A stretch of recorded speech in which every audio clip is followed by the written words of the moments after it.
ಯಾವುದಾದ್ರೊಂದು ಸಭೆಗೆ ಎಷ್ಟು ಜನ ಬಂದರು ಅನ್ನೋದು ಮುಖ್ಯವಲ್ಲ, ಎಂಥ ಜನ ಬಂದರು ಅನ್ನೋದು ಬಹಳ ಮುಖ್ಯ.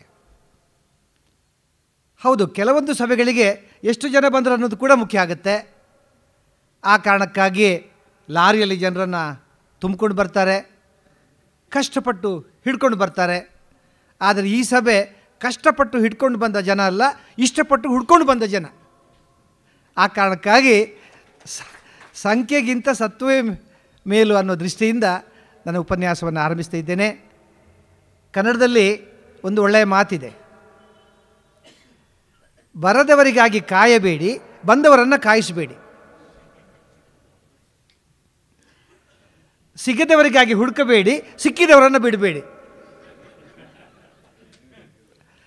ಕೊಡದವರನ್ನು ಕೇಳಬೇಡಿ, ಕೊಟ್ಟವರನ್ನು ಮರಿಬೇಡಿ ಅಂತ ಒಳ್ಳೆಯ ಮಾತು. ಸಾಮಾನ್ಯವಾಗಿ ನನ್ನದು ತಿಳಿ ಹಾಸ್ಯದೊಂದಿಗೆ ಗಂಭೀರ ಚಿಂತನೆ, ವಿನೋದದೊಂದಿಗೆ ವಿಚಾರ. ನಾನು ಯಾಕೆ ಮಾತನ್ನು ಹೇಳಿದೆ ಅಂದರೆ, ಇಂತಹ ಒಂದು ಪವಿತ್ರ ಸ್ಥಳದಲ್ಲಿ ಪ್ರಾತಸ್ಮರಣೀಯರಾದ, ಸಾಹಿತ್ಯ ಲೋಕದ ಪ್ರಾತಸ್ಮರಣೀಯರಾದ DVಜಿಯವರ ಹೆಸರು ನಡೀತಕ್ಕಂಥ ಈ ಸಂಸ್ಥೆಯಲ್ಲಿ ತಮ್ಮನ್ನು ಉದ್ದೇಶಿಸಿ ಮಾತನಾಡುವಂತಹ ಸದವಕಾಶ ಬಂದಿದ್ದು ನನ್ನ ಸುಯೋಗವೆಂದು ತಿಳಿದು ಈ ಅವಕಾಶವನ್ನು ಕಲ್ಪಿಸಿಕೊಟ್ಟಂತಹ ಎಲ್ಲ ಪದಾಧಿಕಾರಿಗಳಿಗೆ, ರಾಮಸ್ವಾಮಿಯವರಿಗೆ, ರಾಮು ಅವರಿಗೆ, ಹಾಗೆ ಎಲ್ರಿಗೂ ಕೂಡ ನಾನು ಪ್ರಪ್ರಥಮವಾಗಿ ಆಭಾರಿಯಾಗಿದ್ದೇನೆ. ಹಾಗೆಯೇ ನಮ್ಮ ರಾಮು ಅವರಿಗೆ ವಿಶೇಷವಾಗಿ ನಾನು ಆಭಾರಿಯಾಗಿದ್ದೇನೆ. ಯಾಕೆಂದರೆ ತುಂಬ ಸುಂದರವಾಗಿ ನನ್ನ ಪರಿಚಯ ಮಾಡಿದರು. ಎಲ್ಲ ಕಡೆ ಹೀಗೆ ಆಗೋಲ್ಲ, ನಾನು ಹಲವಾರು ಕಡೆ ಹೋಗ್ತಾ ಇರ್ತೇನೆ. ಮೊನ್ನೆ ಎಲ್ಲೋ ಹೀಗೆ ಪರಿಚಯ ಮಾಡ್ತಾ ಮಾಡ್ತಾ ಹೇಳಿದರು, ನಮ್ಮ ಪುತ್ತೂರಾಯರು ಒಳ್ಳೆ ಚೆನ್ನಾಗಿ ಮಾತಾಡ್ತಾರೆ, ತುಂಬ ಅದ್ಭುತವಾಗಿ ಒಳ್ಳೆಯ ಗಂಭೀರ ವಿಷಯಗಳನ್ನು ತಿಳಿ ಹಾಸ್ಯದಲ್ಲಿ ಮಾತಾಡ್ತಾರೆ. ನಮ್ಮ ಬೀಚಿ ಥರ, ಪಾಪ ಬೀಚಿ ಸತ್ಕೊಂಡ್ರು, ತೀರ್ಕೊಂಡು ಹೋದರು, ನೆಕ್ಸ್ಟ್ ಇವರೇ.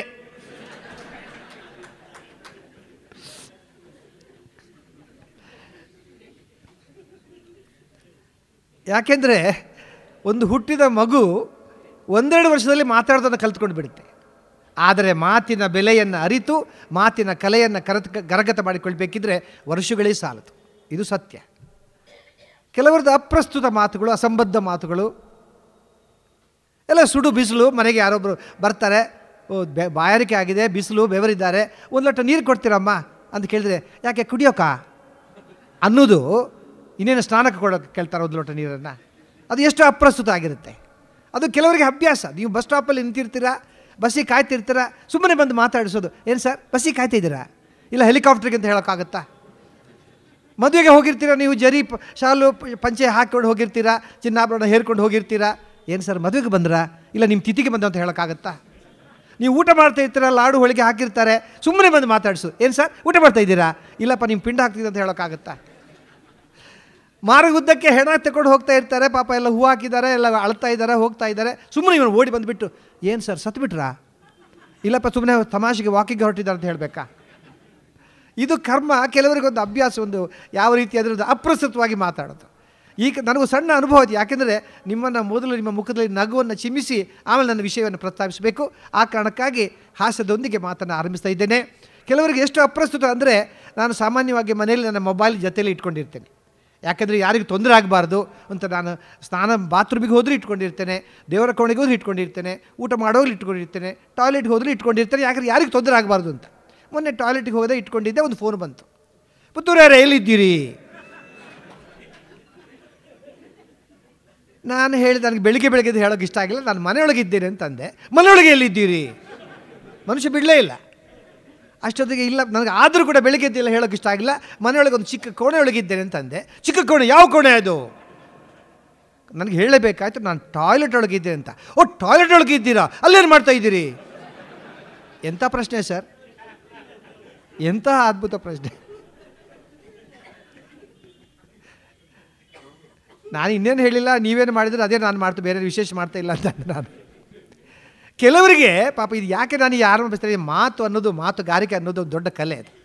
ಕೆಲವರಿಗೆ ನೀವು ಮಾತಾಡಿದ್ರೆ ಅವರಿಗೆ ನೋವಾಗುತ್ತೆ ಅಂತಲೇ ಗೊತ್ತಾಗೋಲ್ಲ. ಮೊನ್ನೆ ಹೀಗೆ ವಾಕಿಂಗ್ ಹೋಗ್ತಾ ಇದ್ದೆ, ವಾಕಿಂಗ್ ಹೋಗ್ಬೇಕಿದ್ರೆ ಯಾವಾಗಲೂ ಒಂದು ಮನೆಯಲ್ಲಿ ನಾಯಿ ಇರೋದು, ಅಲ್ಲಿ ನಾಯಿ ಇರಲಿಲ್ಲ. ಅಲ್ಲಿ ಅಮ್ಮ ಕೂತಿದ್ರು, ಅಮ್ಮನಿಗೆ ಕೇಳಿದೆ, ಅಮ್ಮ ಇಲ್ಲೊಂದು ನಾಯಿ ಇತ್ತಲ್ಲ ಏನಾಯಿತು? ಡಾಕ್ಟ್ರೇ ಅದನ್ನು ಕೊಟ್ಟುಬಿಟ್ಟೆ ಅಂತಂದರು. ಯಾಕೆ ಕೊಟ್ಟುಬಿಟ್ರಿ? ಯಾಕೆಂದರೆ ಮನೆ ಯಜಮಾನರಿಗೆ ರಿಟೈರ್ ಆಯ್ತಲ್ವಾ, ಇನ್ನೇನು ಮನೆಯಲ್ಲಿ ಬಿದ್ದಿರ್ತಾರೆ, ಪುನಃ 2 ನಾಯಿ ಹಾಕಬೇಕು ಅಂತ ಕೊಟ್ಟುಬಿಟ್ಟೆ. ಮನೇಲಿ ಇನ್ನೊಂದು ನಾಯಿ ಆಗಬೇಕು ಅಂತ ಕೊಟ್ಟುಬಿಟ್ಟಿದೆ. ಪಾಪ ಅವರಲ್ಲೇ ಕೂತಿದ್ದಾರೆ. ಎಷ್ಟು ಬೇಜಾರಾಗುತ್ತೆ ನೋಡಿ ಅಲ್ವ. ನಮ್ಮ ಮನೆಗೊಂದು ನಾಯಿ ಇತ್ತು, ಅದು 2 ನಾಯಿ ಮರಿ ಹಾಕ್ತು. ನನಗೆ ಬೇಡಪ್ಪ ಅಂತ ಒಂದು ನಾಯಿ ಮರಿ ನನ್ನ ಫ್ರೆಂಡಿಗೆ ಕೊಟ್ಟೆ. 6 ತಿಂಗಳಾಯಿತು. ನನಗೆ ಆ ನಾಯಿ ಮರಿ ಹೇಗಿದೆ ಅಂತ ಗೊತ್ತಾಗಲಿಲ್ಲ. ಆ ವಾಕಿಗೆ ಹೋಗೋ ಕೆಲಸದವಳು ಸಿಕ್ಕಿದ್ಲು. ನಾನು ಅವಳನ್ನು ಕೇಳಿದೆ, ನೋಡಮ್ಮ ಒಂದು ನಾಯಿ ಮರಿ ಕೊಟ್ಟಿದ್ದೆ, ಅದು ಹೇಗಿದೆ ಈಗ? ಪಾಪ ಅವನು ಏನು ಹೇಳಬೇಕಿತ್ತು ಅಂದರೆ, ಕರ್ಮ ಇದೊಂದು ಆಚಾರ. ಪಾಪ ಕೆಲವರು ಏನೋ ಹೇಳಬೇಕು ಅಂತಿರ್ತಾರೆ, ಆದರೆ ಇನ್ನೊಂದು ಏನೋ ಹೇಳಿಬಿಡ್ತಾರೆ. ಇದು ದೊಡ್ಡ ತಾಪತ್ರೆ. ಅವಳು ಏನು ಹೇಳಬೇಕಿತ್ತು ಅಂದರೆ, ಸ್ವಾಮಿಯವರೇ ನೀವು ಕೊಟ್ಟು ನಾಯಿ ಮರಿ ತುಂಬ ಚೆನ್ನಾಗಿದೆ, ನಾವು ನಿಮ್ಮನ್ನು ನೆನಪಿಸ್ಕೊಳ್ತೇವೆ ಅಂತ ಹಾಗೆ ಹೇಳಿಲ್ಲ ಆಕೆ ಸ್ವಾಮಿಯವರೇ ನೀವು ಕೊಟ್ಟ ನಾಯಿ ಮರಿ ಮುಂದೆ ದಷ್ಟಪುಷ್ಟವಾಗಿ ಬೆಳೆದುಬಿಟ್ಟಿದೆ, ನಮಗೆಲ್ಲ ಖುಷಿನೇ ಖುಷಿ ಸ್ವಾಮಿಯವರೇ, ದಿನಾ ನಾಯಿ ಮರಿ ಜೊತೆ ಆಟ ಆಡ್ತಾಯಿದ್ದೇವೆ ಸ್ವಾಮಿಯವರೇ, ಒಂದು ಮಾತು ಹೇಳಬೇಕು ಸ್ವಾಮಿಯವರೇ. ಏನಮ್ಮ? ಆ ನಾಯಿ ಮರಿ ಮುಖ ನೋಡಿದಾಗಲೆಲ್ಲ ನಿಮ್ಮ ಮುಖ ನೆನಪಾಗುತ್ತೆ. ಎಂತಹ ಬಹುಮಾನ! ಈಗ 10 ಜನ ಹೇಳಿಬಿಟ್ರೆ ಮತ್ತೆ ನೀವು ಪುನಃ ಮುಖ ಕನ್ನಡ ನೋಡ್ಕೊಳ್ಬೇಕಾಗತ್ತೆ. ಇದು ಈ ಮಾತಿನ ಕೆಲವರಂತೂ ತುಂಬ ಮಾರ್ಮಿಕವಾಗಿ ಮಾತಾಡ್ತಾರೆ, ಕೆಲವರು ತುಂಬ ತಮಾಷೆಯಾಗಿ ಮಾತಾಡ್ತಾರೆ. ನಾನು ಹೆಚ್ಚು ಹೇಳೋಲ್ಲ, ಯಾಕಂದರೆ ಮಾತಿನ ಬಗ್ಗೆ ನಾನು 3-4 ತಾಸು ಮಾತಾಡ್ಬೋದು. ಆ ಮಾತಿನ ಬೇರೆ ಬೇರೆ ಪ್ರಾಕಾರಗಳ ಬಗ್ಗೆ ಅದು ಇನ್ನೊಂದು ಕಾರ್ಯಕ್ರಮ ನೋಡೋಕ್ಕೆ ಅವಕಾಶ ಮಾಡಿಕೊಟ್ರೆ ತುಂಬ ಅದ್ಭುತವಾದ ಕಲ್ಪನೆ ಇದೆ. ಕೆಲವರು ತುಂಬ ತಮಾಷೆಯಾಗಿ ಮಾತಾಡ್ತಾರೆ, ಅದೊಂದು ಕೆಲವರ ಗುಣ. ನನ್ನ ಫ್ರೆಂಡ್ ಒಬ್ಬ ಇದ್ದ, ಅವ ಮೊದಲು ಮದುವೆ ಆಗ್ತಾ ಇರಲಿಲ್ಲ. ಅವನಿಗೆ ಯಾವ ಹುಡುಗಿ ನೋಡಿದ್ರು ಕೂಡ ಒಳ್ಳೆ ಅನ್ನೋರು. ಯಾವ ಹುಡುಗಿ ತೋರಿಸಿದ್ರೆ ಅವಳು ಬೇಡ, ಯಾಕೆ? She is physically awkward. ಇನ್ನೊಬ್ಬಳನ್ನು ತೋರಿಸಿದ್ರೆ ಇಲ್ಲ, ಶೀ ಈಸ್ ಮೆಂಟಲಿ ಬ್ಯಾಕ್ವರ್ಡ್. ಇನ್ನೊಬ್ಬಳು ತೋರಿಸಿದ್ರೆ ಇಲ್ಲ, ಅವಳು ಬೇಡ, ಶೀ ಈಸ್ ಡೆಂಟಲಿ ಫಾರ್ವರ್ಡ್. ಹೀಗೆ ಏನಾದರೂ ಒಂದು ಹೇಳೋನು. ಹೇಳಿ ಮದುವೆ ಆಗಲಿಲ್ಲ. ಕೊನೆಗೆ ಅಂತೂ ಇತ್ತು ಮದುವೆ ಆಯಿತು. ಅವನಿಗೆ ಮದುವೆ ಆಯಿತು. ಆದಮೇಲೆ ಪಾಪ ಅವನಿಗೆ 5 ಹೆಣ್ಣು ಮಕ್ಕಳು ಸತತವಾಗಿ ಹುಟ್ಟಿದ್ರು. ಪಾಪ ಯಾರೋ ಪುರೋಹಿತರು ಹೇಳಿದ್ದಾರೆ, ನೀನು ಪ್ರಯತ್ನ ಪಡಪ್ಪ, ನೀನು ಗಂಡು ಮಗು ಆಗುತ್ತೆ ಅಂತ. ಇವರು ಪ್ರಯತ್ನ ಮಾಡಿದ್ದು ಹೆಣ್ಣು ಮಕ್ಕಳು ಆಗಿದ್ದು. ಆಮೇಲೆ ಹೆಂಡತಿ ಹೇಳಿಲ್ಲಂತೆ, ಆ ಪುರೋಹಿತರು ನಮಗೆ ಮದುವೆ ಮಾಡಿಸಿದವರು ತೀರ್ಕೊಂಡು ಬಿಟ್ಟರು ಅಂತ. ಆಗ ಇವರು ತೀರ್ಕೊಳ್ಳೋದು ಇನ್ನೇನು, ಆ ಮಾಡಿದ ಪಾಪಕ್ಕೆ ಕೊಡಬೇಕಲ್ಲ ಉತ್ತರ ಅಂತ ಅವನು ಅಂದ್ಕೊಂಡ. ಇರಲಿ ಬಿಡಿ, 5 ಮಕ್ಕಳಾಯಿತು. ನಾನು ಸಿಕ್ಕಿದ, ಹೇಳಿದೆ, ಏನಪ್ಪ ಮಕ್ಕಳಿಗೆಲ್ಲ ಏನು ಹೆಸರಿಟ್ಟಿದೆ ಅಂತ. ಹೇಳ್ದ, ಇಲ್ಲ ಡಾಕ್ಟ್ರೇ ಪುತ್ರರೇ, ಮೊದಲನೇವಳಿಗೆ ಅಂಜನಾ ಅಂತ ಇಟ್ಟೆ, 2ನೇವಳು ಸಂಜನಾ ಅಂತ ಇಟ್ಟೆ, 3ನೇವಳು ರಂಜನಾ ಅಂತ ಇಟ್ಟೆ, 4ನೇವಳು ಕಣ್ಣು ನೀಲಿ ಇತ್ತು, ನೀಲಾಂಜನ ಅಂತ ಇಟ್ಟೆ. ಡಾಕ್ಟ್ರೆ 5ನೇದು ಕೂಡ ಹೆಣ್ಣು ಮಗಳಾಯಿತು, ನನಗೆ ತುಂಬ ತಲೆನೋವಾಯಿತು, ಏನು ಹೆಸರಿಟ್ಟೆ? ಅಮೃತಾಂಜನ ಅಂತ ಇಟ್ಟೆ ಅಂತಂದ. ಅಂದರೆ ತಮಾಷೆಯಾಗಿ ಮಾತಾಡೋ ಕೆಲವರು ಪ್ರವೃತ್ತಿ, ಕೆಲವರು ತುಂಬ ಮಾರ್ಮಿಕವಾಗಿ ಮಾತಾಡ್ತಾರೆ. ಅದಂತೂ ಅದ್ಭುತವಾದ ಕಲ್ಪನೆ ಇದೆ. ಅದಕ್ಕೆ ನಾವು 1 ತಾಸೇ ಬೇಕು, ಅಷ್ಟು ಮಾರ್ಮಿಕ. ಮುಖ್ಯವಾಗಿ ಹಿರಿಯರು ತುಂಬ ಮಾರ್ಮಿಕವಾಗಿ ಮಾತಾಡ್ತಾರೆ. ನಾನು ಮೊನ್ನೆ ಯಾರಿಗೆ ಸಿಕ್ಕಿದವರು ಕೇಳಿದೆ, ಸರ್ ಈ ಘಟನೆಗೂ ದುರ್ಘಟನೆಗೂ ಏನು ವ್ಯತ್ಯಾಸ ಅಂತ ಕೇಳಿದೆ. ಅವರು ಮಾರ್ಮಿಕವಾಗಿ ಹೇಳಿದರು, ಪುತ್ತೂರೇ ನೋಡಿ, ಒಂದು ಭ್ರಷ್ಟ ಮಂತ್ರಿಯ ಕಾರಿಗೆ ಆಕ್ಸಿಡೆಂಟ್ ಆಯಿತು, ಅದು ಒಂದು ಘಟನೆ, ಎನ್ ಇವೆಂಟ್. ಆದರೆ ಮಂತ್ರಿಗಳಿಗೇನೂ ಆಗಿಲ್ಲ, ಅದು ದುರ್ಘಟನೆ ಅಂತಂದರು. ಪಾಪ ಇನ್ನೊಬ್ಬರು ಸಿಕ್ಕಿದ್ರು, ಭಾಳ ಆನಂದವಾಗಿತ್ತು ನನಗೆ. ಅವರನ್ನು ಕೇಳಿದೆ, ತುಂಬ ವಯಸ್ಸಾದವರು, ಅವರಿಗೆ ಕೇಳಿದೆ, ಸರ್ ಹೇಗಿದ್ದೀರಿ? ಹಾಗೆ ಹೇಳಿದರು, ಡಾಕ್ಟ್ರೇ ಹಾಗೆ ನಮ್ಮ ಮುದುಕರು ನಮ್ಮನ್ನು ಹಾಗೆಲ್ಲ ಮಾತಾಡಿಸಬಾರ್ದು. ಮತ್ತು ಹೇಗೆ ಮಾತಾಡಿಸ್ಬೇಕು ಸರ್? ನೋಡಿ, 60 ವರ್ಷ ಆದವರಿಗೆ ಕೇಳಿ ಹೇಗಿದ್ದೀರಿ, ಪರವಾಗಿಲ್ಲ. 60 ವರ್ಷ ಆದವರಿಗೆ ಹೇಗಿದ್ದೀರಿ ಅಂತ ಕೇಳಬೇಕು. ಯಾಕೆಂದರೆ ಹಿಂದೆ ಹೇಗಿದ್ದರೂ ಗೊತ್ತಿಲ್ಲ, ಹೇಗಿದ್ದೀರಿ. 70 ವರ್ಷ ಆದವರಿಗೆ ಈಗ ಹೇಗಿದ್ದೀರಿ ಅಂತ ಕೇಳಬೇಕು. 80 ವರ್ಷ ಆದವರಿಗೆ ಇದ್ದೀರಾ, ಇನ್ನೂ ಇದ್ದೀರಾ ಅಂತ ಕೇಳಬೇಕು. ಅವ್ರು ಹೇಳಿದ್ರು, ನಾನಲ್ಲ. 90 ವರ್ಷ ಆದವರಿಗೆ ಇನ್ನು ಹೇಗೆ ಇದ್ದೀರಿ ಅಂತ ಕೇಳಬೇಕಂತೆ.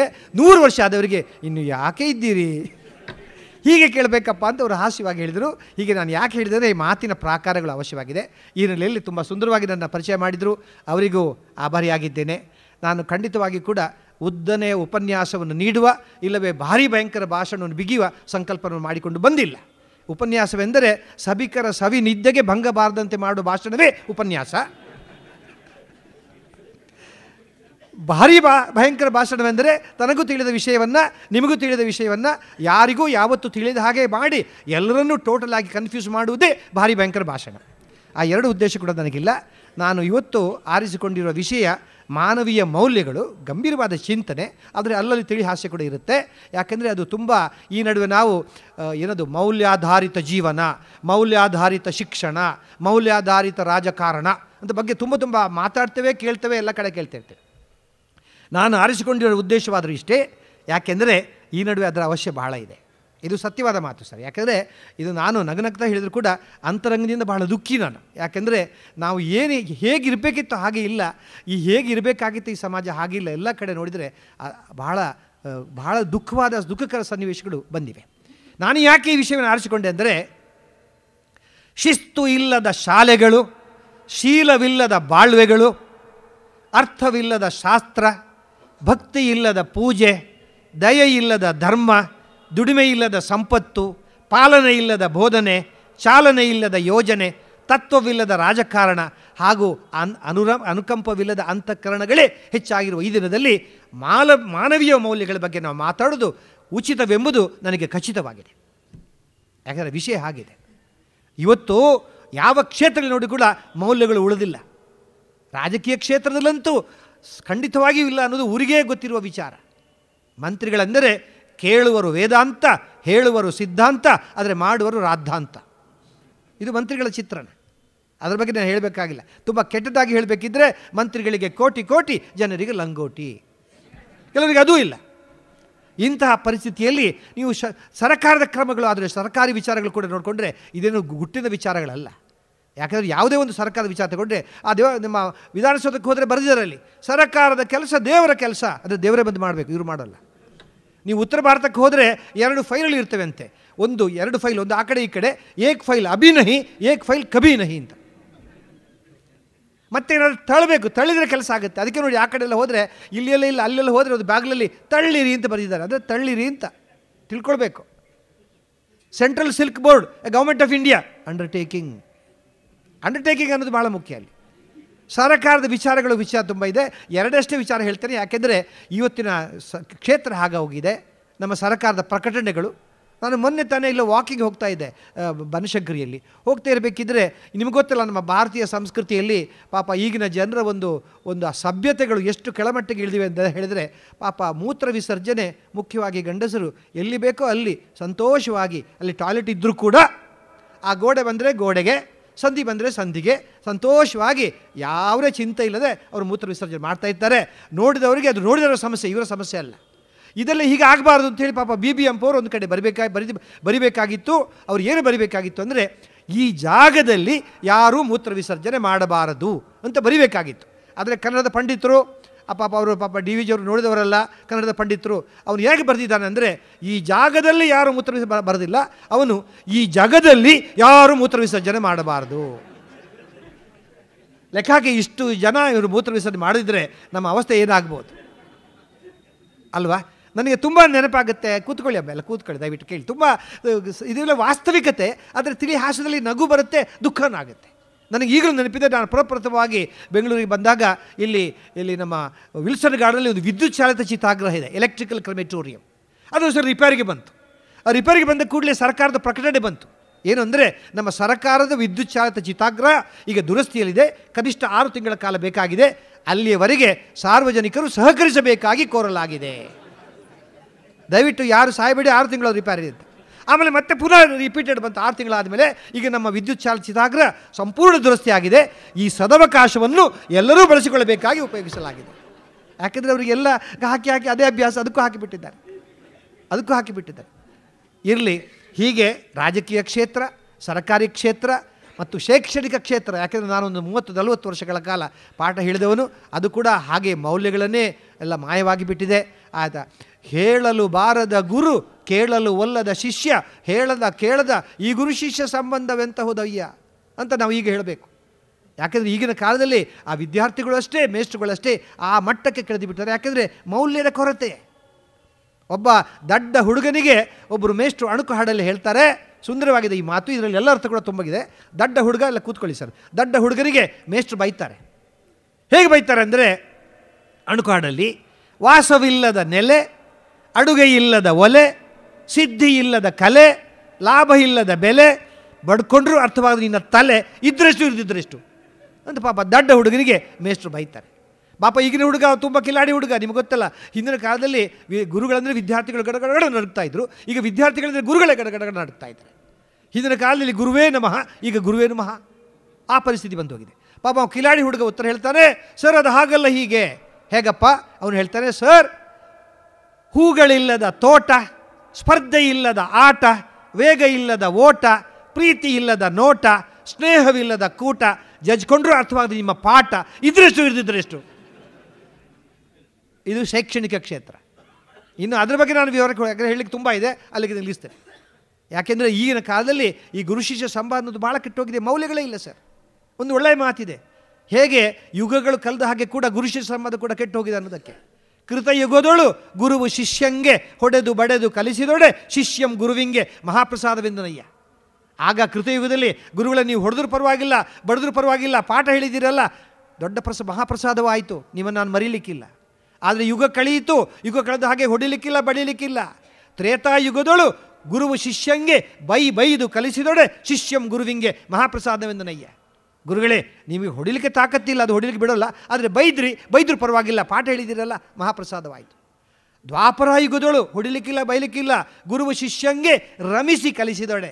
ಅಣ್ಣ ಓದಪ್ಪ, ತಮ್ಮ ಓದು, ತಂಗಿ ಓದು ಅಂತ ರಮಿಸಿ ಕಲಿಸಿದೊಡೆ ಶಿಷ್ಯಂ ಗುರುವಿಂಗೆ ಮಹಾಪ್ರಸಾದವೆಂದನಯ್ಯ. ಆದರೆ ಕಲಿಯುಗದಳು ಗುರುವು ಶಿಷ್ಯಂಗೆ ನಮಿಸಿ ಕಲಿಸಿದೊಡೆ ಗುರುವು ಶಿಷ್ಯಂಗೆ ಮಹಾಪ್ರಸಾದವೆಂದನಯ್ಯ. ಇದು ರಿವರ್ಸ್. ಎಂಥ ಆವಾಸನೆ! ಇಷ್ಟಕ್ಕೂ ಕಾರಣ ಮೌಲ್ಯಗಳ ಕೊರತೆ. ನಾನು ಇಷ್ಟನ್ನು ಹೇಳಲಿಕ್ಕೆ ಹೊರಟೆ. ಮಾನವೀಯ ಮೌಲ್ಯಗಳು ಅನ್ನೋದ್ರ ಬಗ್ಗೆ ಮಾತಾಡೋದ್ರ ಬಗ್ಗೆ ಯಾರಾದರೂ ನನಗೊಂದು ಪ್ರಶ್ನೆ ಕೇಳ್ಬೋದು. ಸರ್, ಮಾನವೀಯ ಮೌಲ್ಯಗಳ ಬಗ್ಗೆ ಮಾತಾಡುವುದಿದ್ದರೆ ಪ್ರಾಣಿಗಳಿಗೂ ಮೌಲ್ಯ ಇದೆಯಾ ಅಂತಕ್ಕಂಥ ಪ್ರಶ್ನೆ ಸಹಜವಾಗಿ ಉದ್ಭವ ಆಗುತ್ತೆ. ಸತ್ಯವಾಗಿ ಹೇಳಬೇಕಿದ್ರೆ ಇದೆ. ನಾನು ಮೊನ್ನೆ ತಾನೇ ಇನ್ನೊಂದು ಯಾವುದೋ ದೊಡ್ಡ ಸ್ಥಳದಲ್ಲಿ ಪ್ರವಚನ ಕೊಡ್ತಾ ಇದ್ದೆ. ಅದು ನಾನು ಹೇಳಿದ ವಿಷಯ, ಪ್ರಕೃತಿಯಿಂದ ನಾವು ಕಲಿಯಬಹುದಾದ ಪಾಠಗಳು, ಪ್ರಕೃತಿಯಿಂದ ಪಡೆಯಬಹುದಾದ ಸೂಕ್ಷ್ಮ ಸಂದೇಶಗಳೇನು ಅಂತಕ್ಕಂಥದ್ದು ಆ ಸೂರ್ಯಚಂದ್ರರ ಆದಿಯಾಗಿ ಪಶು ಪಕ್ಷಿಗಳಿಂದಾಗಿ ನಾವು ಏನನ್ನು ಕಲಿಬೋದು ಅನ್ನತಕ್ಕ ಒಂದು ಅದ್ಭುತವಾದ ವಿಶೇಷವಾದ ಉಪನ್ಯಾಸ ಕೊಟ್ಟೆ. ತುಂಬ ಜನ ಸ್ವೀಕಾರ ಮಾಡಿದ್ರು ಅದನ್ನು. ಈ ಹಿನ್ನೆಲೆಯಲ್ಲಿ ಮಾನವೀಯ ಮೌಲ್ಯಗಳ ಬಗ್ಗೆ ಮಾತಾಡೋದಕ್ಕೆ ಮುನ್ನ ಪ್ರಾಣಿಗಳಿಂದ ಕೂಡ ನಾವು ಮೌಲ್ಯಗಳನ್ನು ಕಲಿತುಕೊಳ್ಳಬಹುದು ಅನ್ನೋದಕ್ಕೆ ಕೆಲವೇ ಉದಾಹರಣೆಗಳನ್ನು ಕೊಡ್ತೇವೆ. ನಾವು ಇರುವೆಗಳನ್ನು ನೋಡಬೇಕು. ಇರುವೆಗಳು ಒಂದರ ಹಿಂದೆ ಸಾಲಾಗಿ ಹೋಗ್ತಾ ಇರ್ತವೆ. ನಿಜವಾಗಿ ಕ್ಯೂ ಸಿಸ್ಟಮನ್ನು ನಾವು ಕಲಿಬೇಕಾಗಿದ್ದು ಇರುವೆಗಳಿಂದ. ಅಷ್ಟು ಕ್ರಮಬದ್ಧವಾಗಿ ಹೋಗ್ತಾ ಇರ್ತದೆ. ಅಲ್ಲ, ಹಾಗೆ ನೋಡಿದರೆ ನಾವೆಲ್ಲರೂ ಕೂಡ ಒಂದು ಆಧ್ಯಾತ್ಮಿಕ, ಒಂದು ಫಿಲಾಸಾಫಿಕಲ್ ದೃಷ್ಟಿಯಿಂದ ನೋಡಿದರೂ ಕೂಡ ನಾವೆಲ್ಲರೂ ಕೂಡ ಹೆಚ್ಚಿನವರು, ಎಲ್ಲ ಮನುಷ್ಯರು ಕೂಡ ಸಾಯುವವರು ಒಂದಲ್ಲ ಒಂದಿನ ಸಾಯಲೇಬೇಕಾದಂತಹ ಸಾಲಿನಲ್ಲಿ ಕ್ಯೂ ನಿಂತವರು. ಇದು ಸತ್ಯವಾದ ಮಾತು. ಆದರೆ ಆ ಕ್ಯೂಗೂ ಈ ಕ್ಯೂಗೂ ಏನು ವ್ಯತ್ಯಾಸ ಅಂದರೆ, ಆ ಕ್ಯೂನಲ್ಲಿ ಒಬ್ಬರ ಹಿಂದೆ ಒಬ್ಬರು ನಿಯಮದಂತೆ ಹೋಗಬೇಕು. ಇಲ್ಲಿ ಹಾಗೆಲ್ಲ, ಕ್ಯೂ ಬಿಟ್ಟು ಯಾರು ಮುಂದೆ ಹೋಗ್ಬೋದು.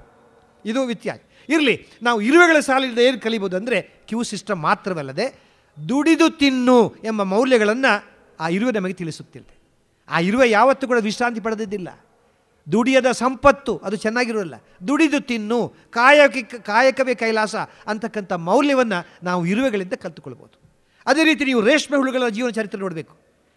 ನಾವು ಧರಿಸುವಂತಹ ಆ ರೇಷ್ಮೆ ಸೀರೆಯ ಒಂದೊಂದು ರೇಷ್ಮೆಯ ದಾರದಲ್ಲಿ ಒಂದೊಂದು ರೇಷ್ಮೆ ಹುಳುವಿನ ದುರಂತ ಕಥೆ ಇದೆ.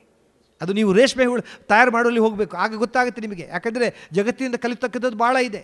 ಆ ರೇಷ್ಮೆ ಹುಳು ಆ ಹಿಪ್ಪನೇರಳೆಯ ಸೊಪ್ಪನ್ನು ತಿಂದು ಅದು ತನ್ನ ಜೊಲ್ಲು ರಸ ಮತ್ತು ತನ್ನ ಜೀರ್ಣ ರಸದಿಂದ ಅದನ್ನು ದಾರವನ್ನಾಗಿ ಪರಿವರ್ತಿಸಿ ಆ ದಾರವನ್ನು ಇಳಿಯಬಿಟ್ಟು ಅದನ್ನು ಸುತ್ತಿ ಇಡಲು ಬಿಟ್ಟು ಕೊನೆಗೆ ಆ ರೇಷ್ಮೆ ಹುಳು ತನ್ನ ಜೀವನವನ್ನೇ ಅಂತ್ಯ ಮಾಡಿಕೊಳ್ಳುತ್ತೆ. ನೋಡಿ, ತ್ಯಾಗದ ಸಂಕೇತ. ಅದು ರೇಷ್ಮೆ ಹುಳಿಂದ ನಾವು ಕಲಿತುಕೊಳ್ಬೋದು. ಹೋಗಲಿ ಬಿಡಿ ಸರ್, ಜೇನು ನೋಡೋಣ ನೋಡಿ. ಆ ಹೂಗಳಿಂದ ಹಾರಿ ಹೂಗಳಿಂದ ಒಂದು ಹೂವಿನಿಂದ ಇನ್ನೊಂದು ಹೂವಿಗೆ ಹಾರಿ ಆ ಮಕರವೊಂದನ್ನು ಹೀರಿ ಅದನ್ನು ಜೇನುತುಪ್ಪವನ್ನಾಗಿ ಮಾಡಿ ಸಂಗ್ರಹಿಸಿಡುವಂತಹ ಬುದ್ಧಿ ಅದು ಜೇನುನೊಳಗಿಂದ ಕಲಿತುಕೊಳ್ಬೇಕು. ಆದರೆ ಸಂಗ್ರಹಿಸಿದ್ದನ್ನು ವಿತರಣೆ ಮಾಡದಿದ್ದರೆ ಏನಾಗುತ್ತದೆ ಅನ್ನೋದು ಕೂಡ ನಾವು ಜೇನುನೊಳಗಿಂದ ಕಲಿತುಕೊಳ್ಬೇಕು. ಯಾಕೆಂದರೆ ಸಂಪತ್ತಿಗೆ 3 ಹಂತಗಳಂತೆ. ಒಂದು ಸಂಪತ್ತಿನ ಸಂಪಾದನೆ, ಇನ್ನೊಂದು ಸಂಪತ್ತಿನ ಸಂಗ್ರಹಣೆ, ಇನ್ನೊಂದು ಸಂಪತ್ತಿನ ವಿತರಣೆ. ಅದು 3 ಕೂಡ ಸರಿಯಾಗಿರಬೇಕು. ನೀವು ಎಷ್ಟೋ ಜನ ಮೀಟ್ ಮಾಡ್ತೀರಿ, ಕೆಲವರಿಗೆ ಸಂಪತ್ತಿನ ಸಂಗ್ರಹಣೆ ಒಂದೇ ಅವರ ಜೀವನದ ಉದ್ದೇಶ, ಅದು ತರವಲ್ಲ. ಕೆಲವರಿಗೆ ಸಂಪತ್ತಿನ ಸಂಪಾದನೆ ಒಂದೇ ಉದ್ದೇಶ, ಅದು ತರವಲ್ಲ. ಕೆಲವರಿಗೆ ಇದ್ದದನ್ನೆಲ್ಲ ಖಾಲಿ ಮಾಡೋದು, ಅದು ಉದ್ದೇಶ. ಈ 3 ಜೊತೆ ಒಳ್ಳೆಯ ಬ್ಯಾಲೆನ್ಸ್ ಇರಬೇಕು. ಸಂಪತ್ತಿನ ಸಂಪಾದನೆ ಆಗಬೇಕು, ಸನ್ಮಾರ್ಗದಲ್ಲಿ ಆಗಬೇಕು. ಅದು ಭಾಳ ಮುಖ್ಯವಾಗಿದ್ದು. ಯಾಕೆಂದರೆ ಪಾಪಿಯ ಹಣ ಪ್ರಾಯಶ್ಚಿತ್ತಂಗಲ್ಲದೆ ಸತ್ಪಾತ್ರರಿಗೆ ಸಲ್ಲದಯ್ಯ, ನಾಯಿಯ ಹಾಲು ನಾಯಿಗಲ್ಲದೆ ಪಂಚಾಮೃತಕ್ಕೆ ಸಲ್ಲದಯ್ಯ ಎಂಬ ಮಾತಿರಬೇಕಿದ್ದರೆ ಸಂಪತ್ತಿನ ಸಂಪಾದನೆ ಸನ್ಮಾರ್ಗದಲ್ಲಿ ಆಗಬೇಕೇ ಹೊರತು ಅದು ಅಧರ್ಮದಿಂದ ಅನ್ಯಾಯದಿಂದ ಆಗಬಾರದು. ಯಾಕೆಂದರೆ ನಾನು ಒಂದು ಮಾತನ್ನು ಈ ಸಂದರ್ಭದಲ್ಲಿ ಹೇಳಲೇಬೇಕು ಸರ್. ಒಬ್ಬ ವ್ಯಕ್ತಿ ಎಷ್ಟು ಗಳಿಸಿದ ಅನ್ನೋದು ಮುಖ್ಯವಲ್ಲ, ಒಬ್ಬ ವ್ಯಕ್ತಿ ಅಷ್ಟನ್ನು ಹೇಗೆ ಗಳಿಸಿದ ಅನ್ನೋದು ಭಾಳ ಮುಖ್ಯ. ಭಾಳ important question. It's not important how much you earned, what is important how did you earn so much. ಅಪ್ಪ, ನೀನೊಬ್ಬ ಸರ್ಕಾರಿ ಗುಮಾಸ್ತ, ನೀನೊಬ್ಬ ಬರೀ ಕಾನ್ಸ್ಟೇಬಲ್, ಒಬ್ಬ ಸಬ್ ಇನ್ಸ್ಪೆಕ್ಟರ್, ಮಗಳ ಮದುವೆ 5 ಕೋಟಿಯಲ್ಲಿ ಮಾಡಿದೆಯಲ್ಲ, ಮಕ್ಕಳನ್ನು ಕೋಟಿಗಟ್ಟಲೆ ಕೊಟ್ಟು ಮೆಡಿಕಲ್ ಕೋರ್ಸಿಗೆ ಹಾಕಿ, ಅಷ್ಟು ಹಣ ಎಲ್ಲಿಂದ ಬಂತು, ಹೇಗೆ ಬಂತು? ಅದಕ್ಕೆ ಉತ್ತರ ಕೊಡಬೇಕು. ನಮ್ಮ ನ್ಯಾಯಮೂರ್ತಿ ಸಂತೋಷ್ ಹೆಗಡೆ ಲೋಕಾಯುಕ್ತರು ಕೇಳಿದ ಪ್ರಶ್ನೆ ಇಷ್ಟೇ. ಅವರು ಕೇಳಿದ್ದು, ಕೋಟಿಗಟ್ಟಲೆ ಮಾಡಿದೆಯಲ್ಲಪ್ಪ ಪುಣ್ಯಾತ್ಮ, ದಯವಿಟ್ಟು ಹೇಳು ಅದನ್ನು ಹೇಗೆ ಮಾಡಿದಿ.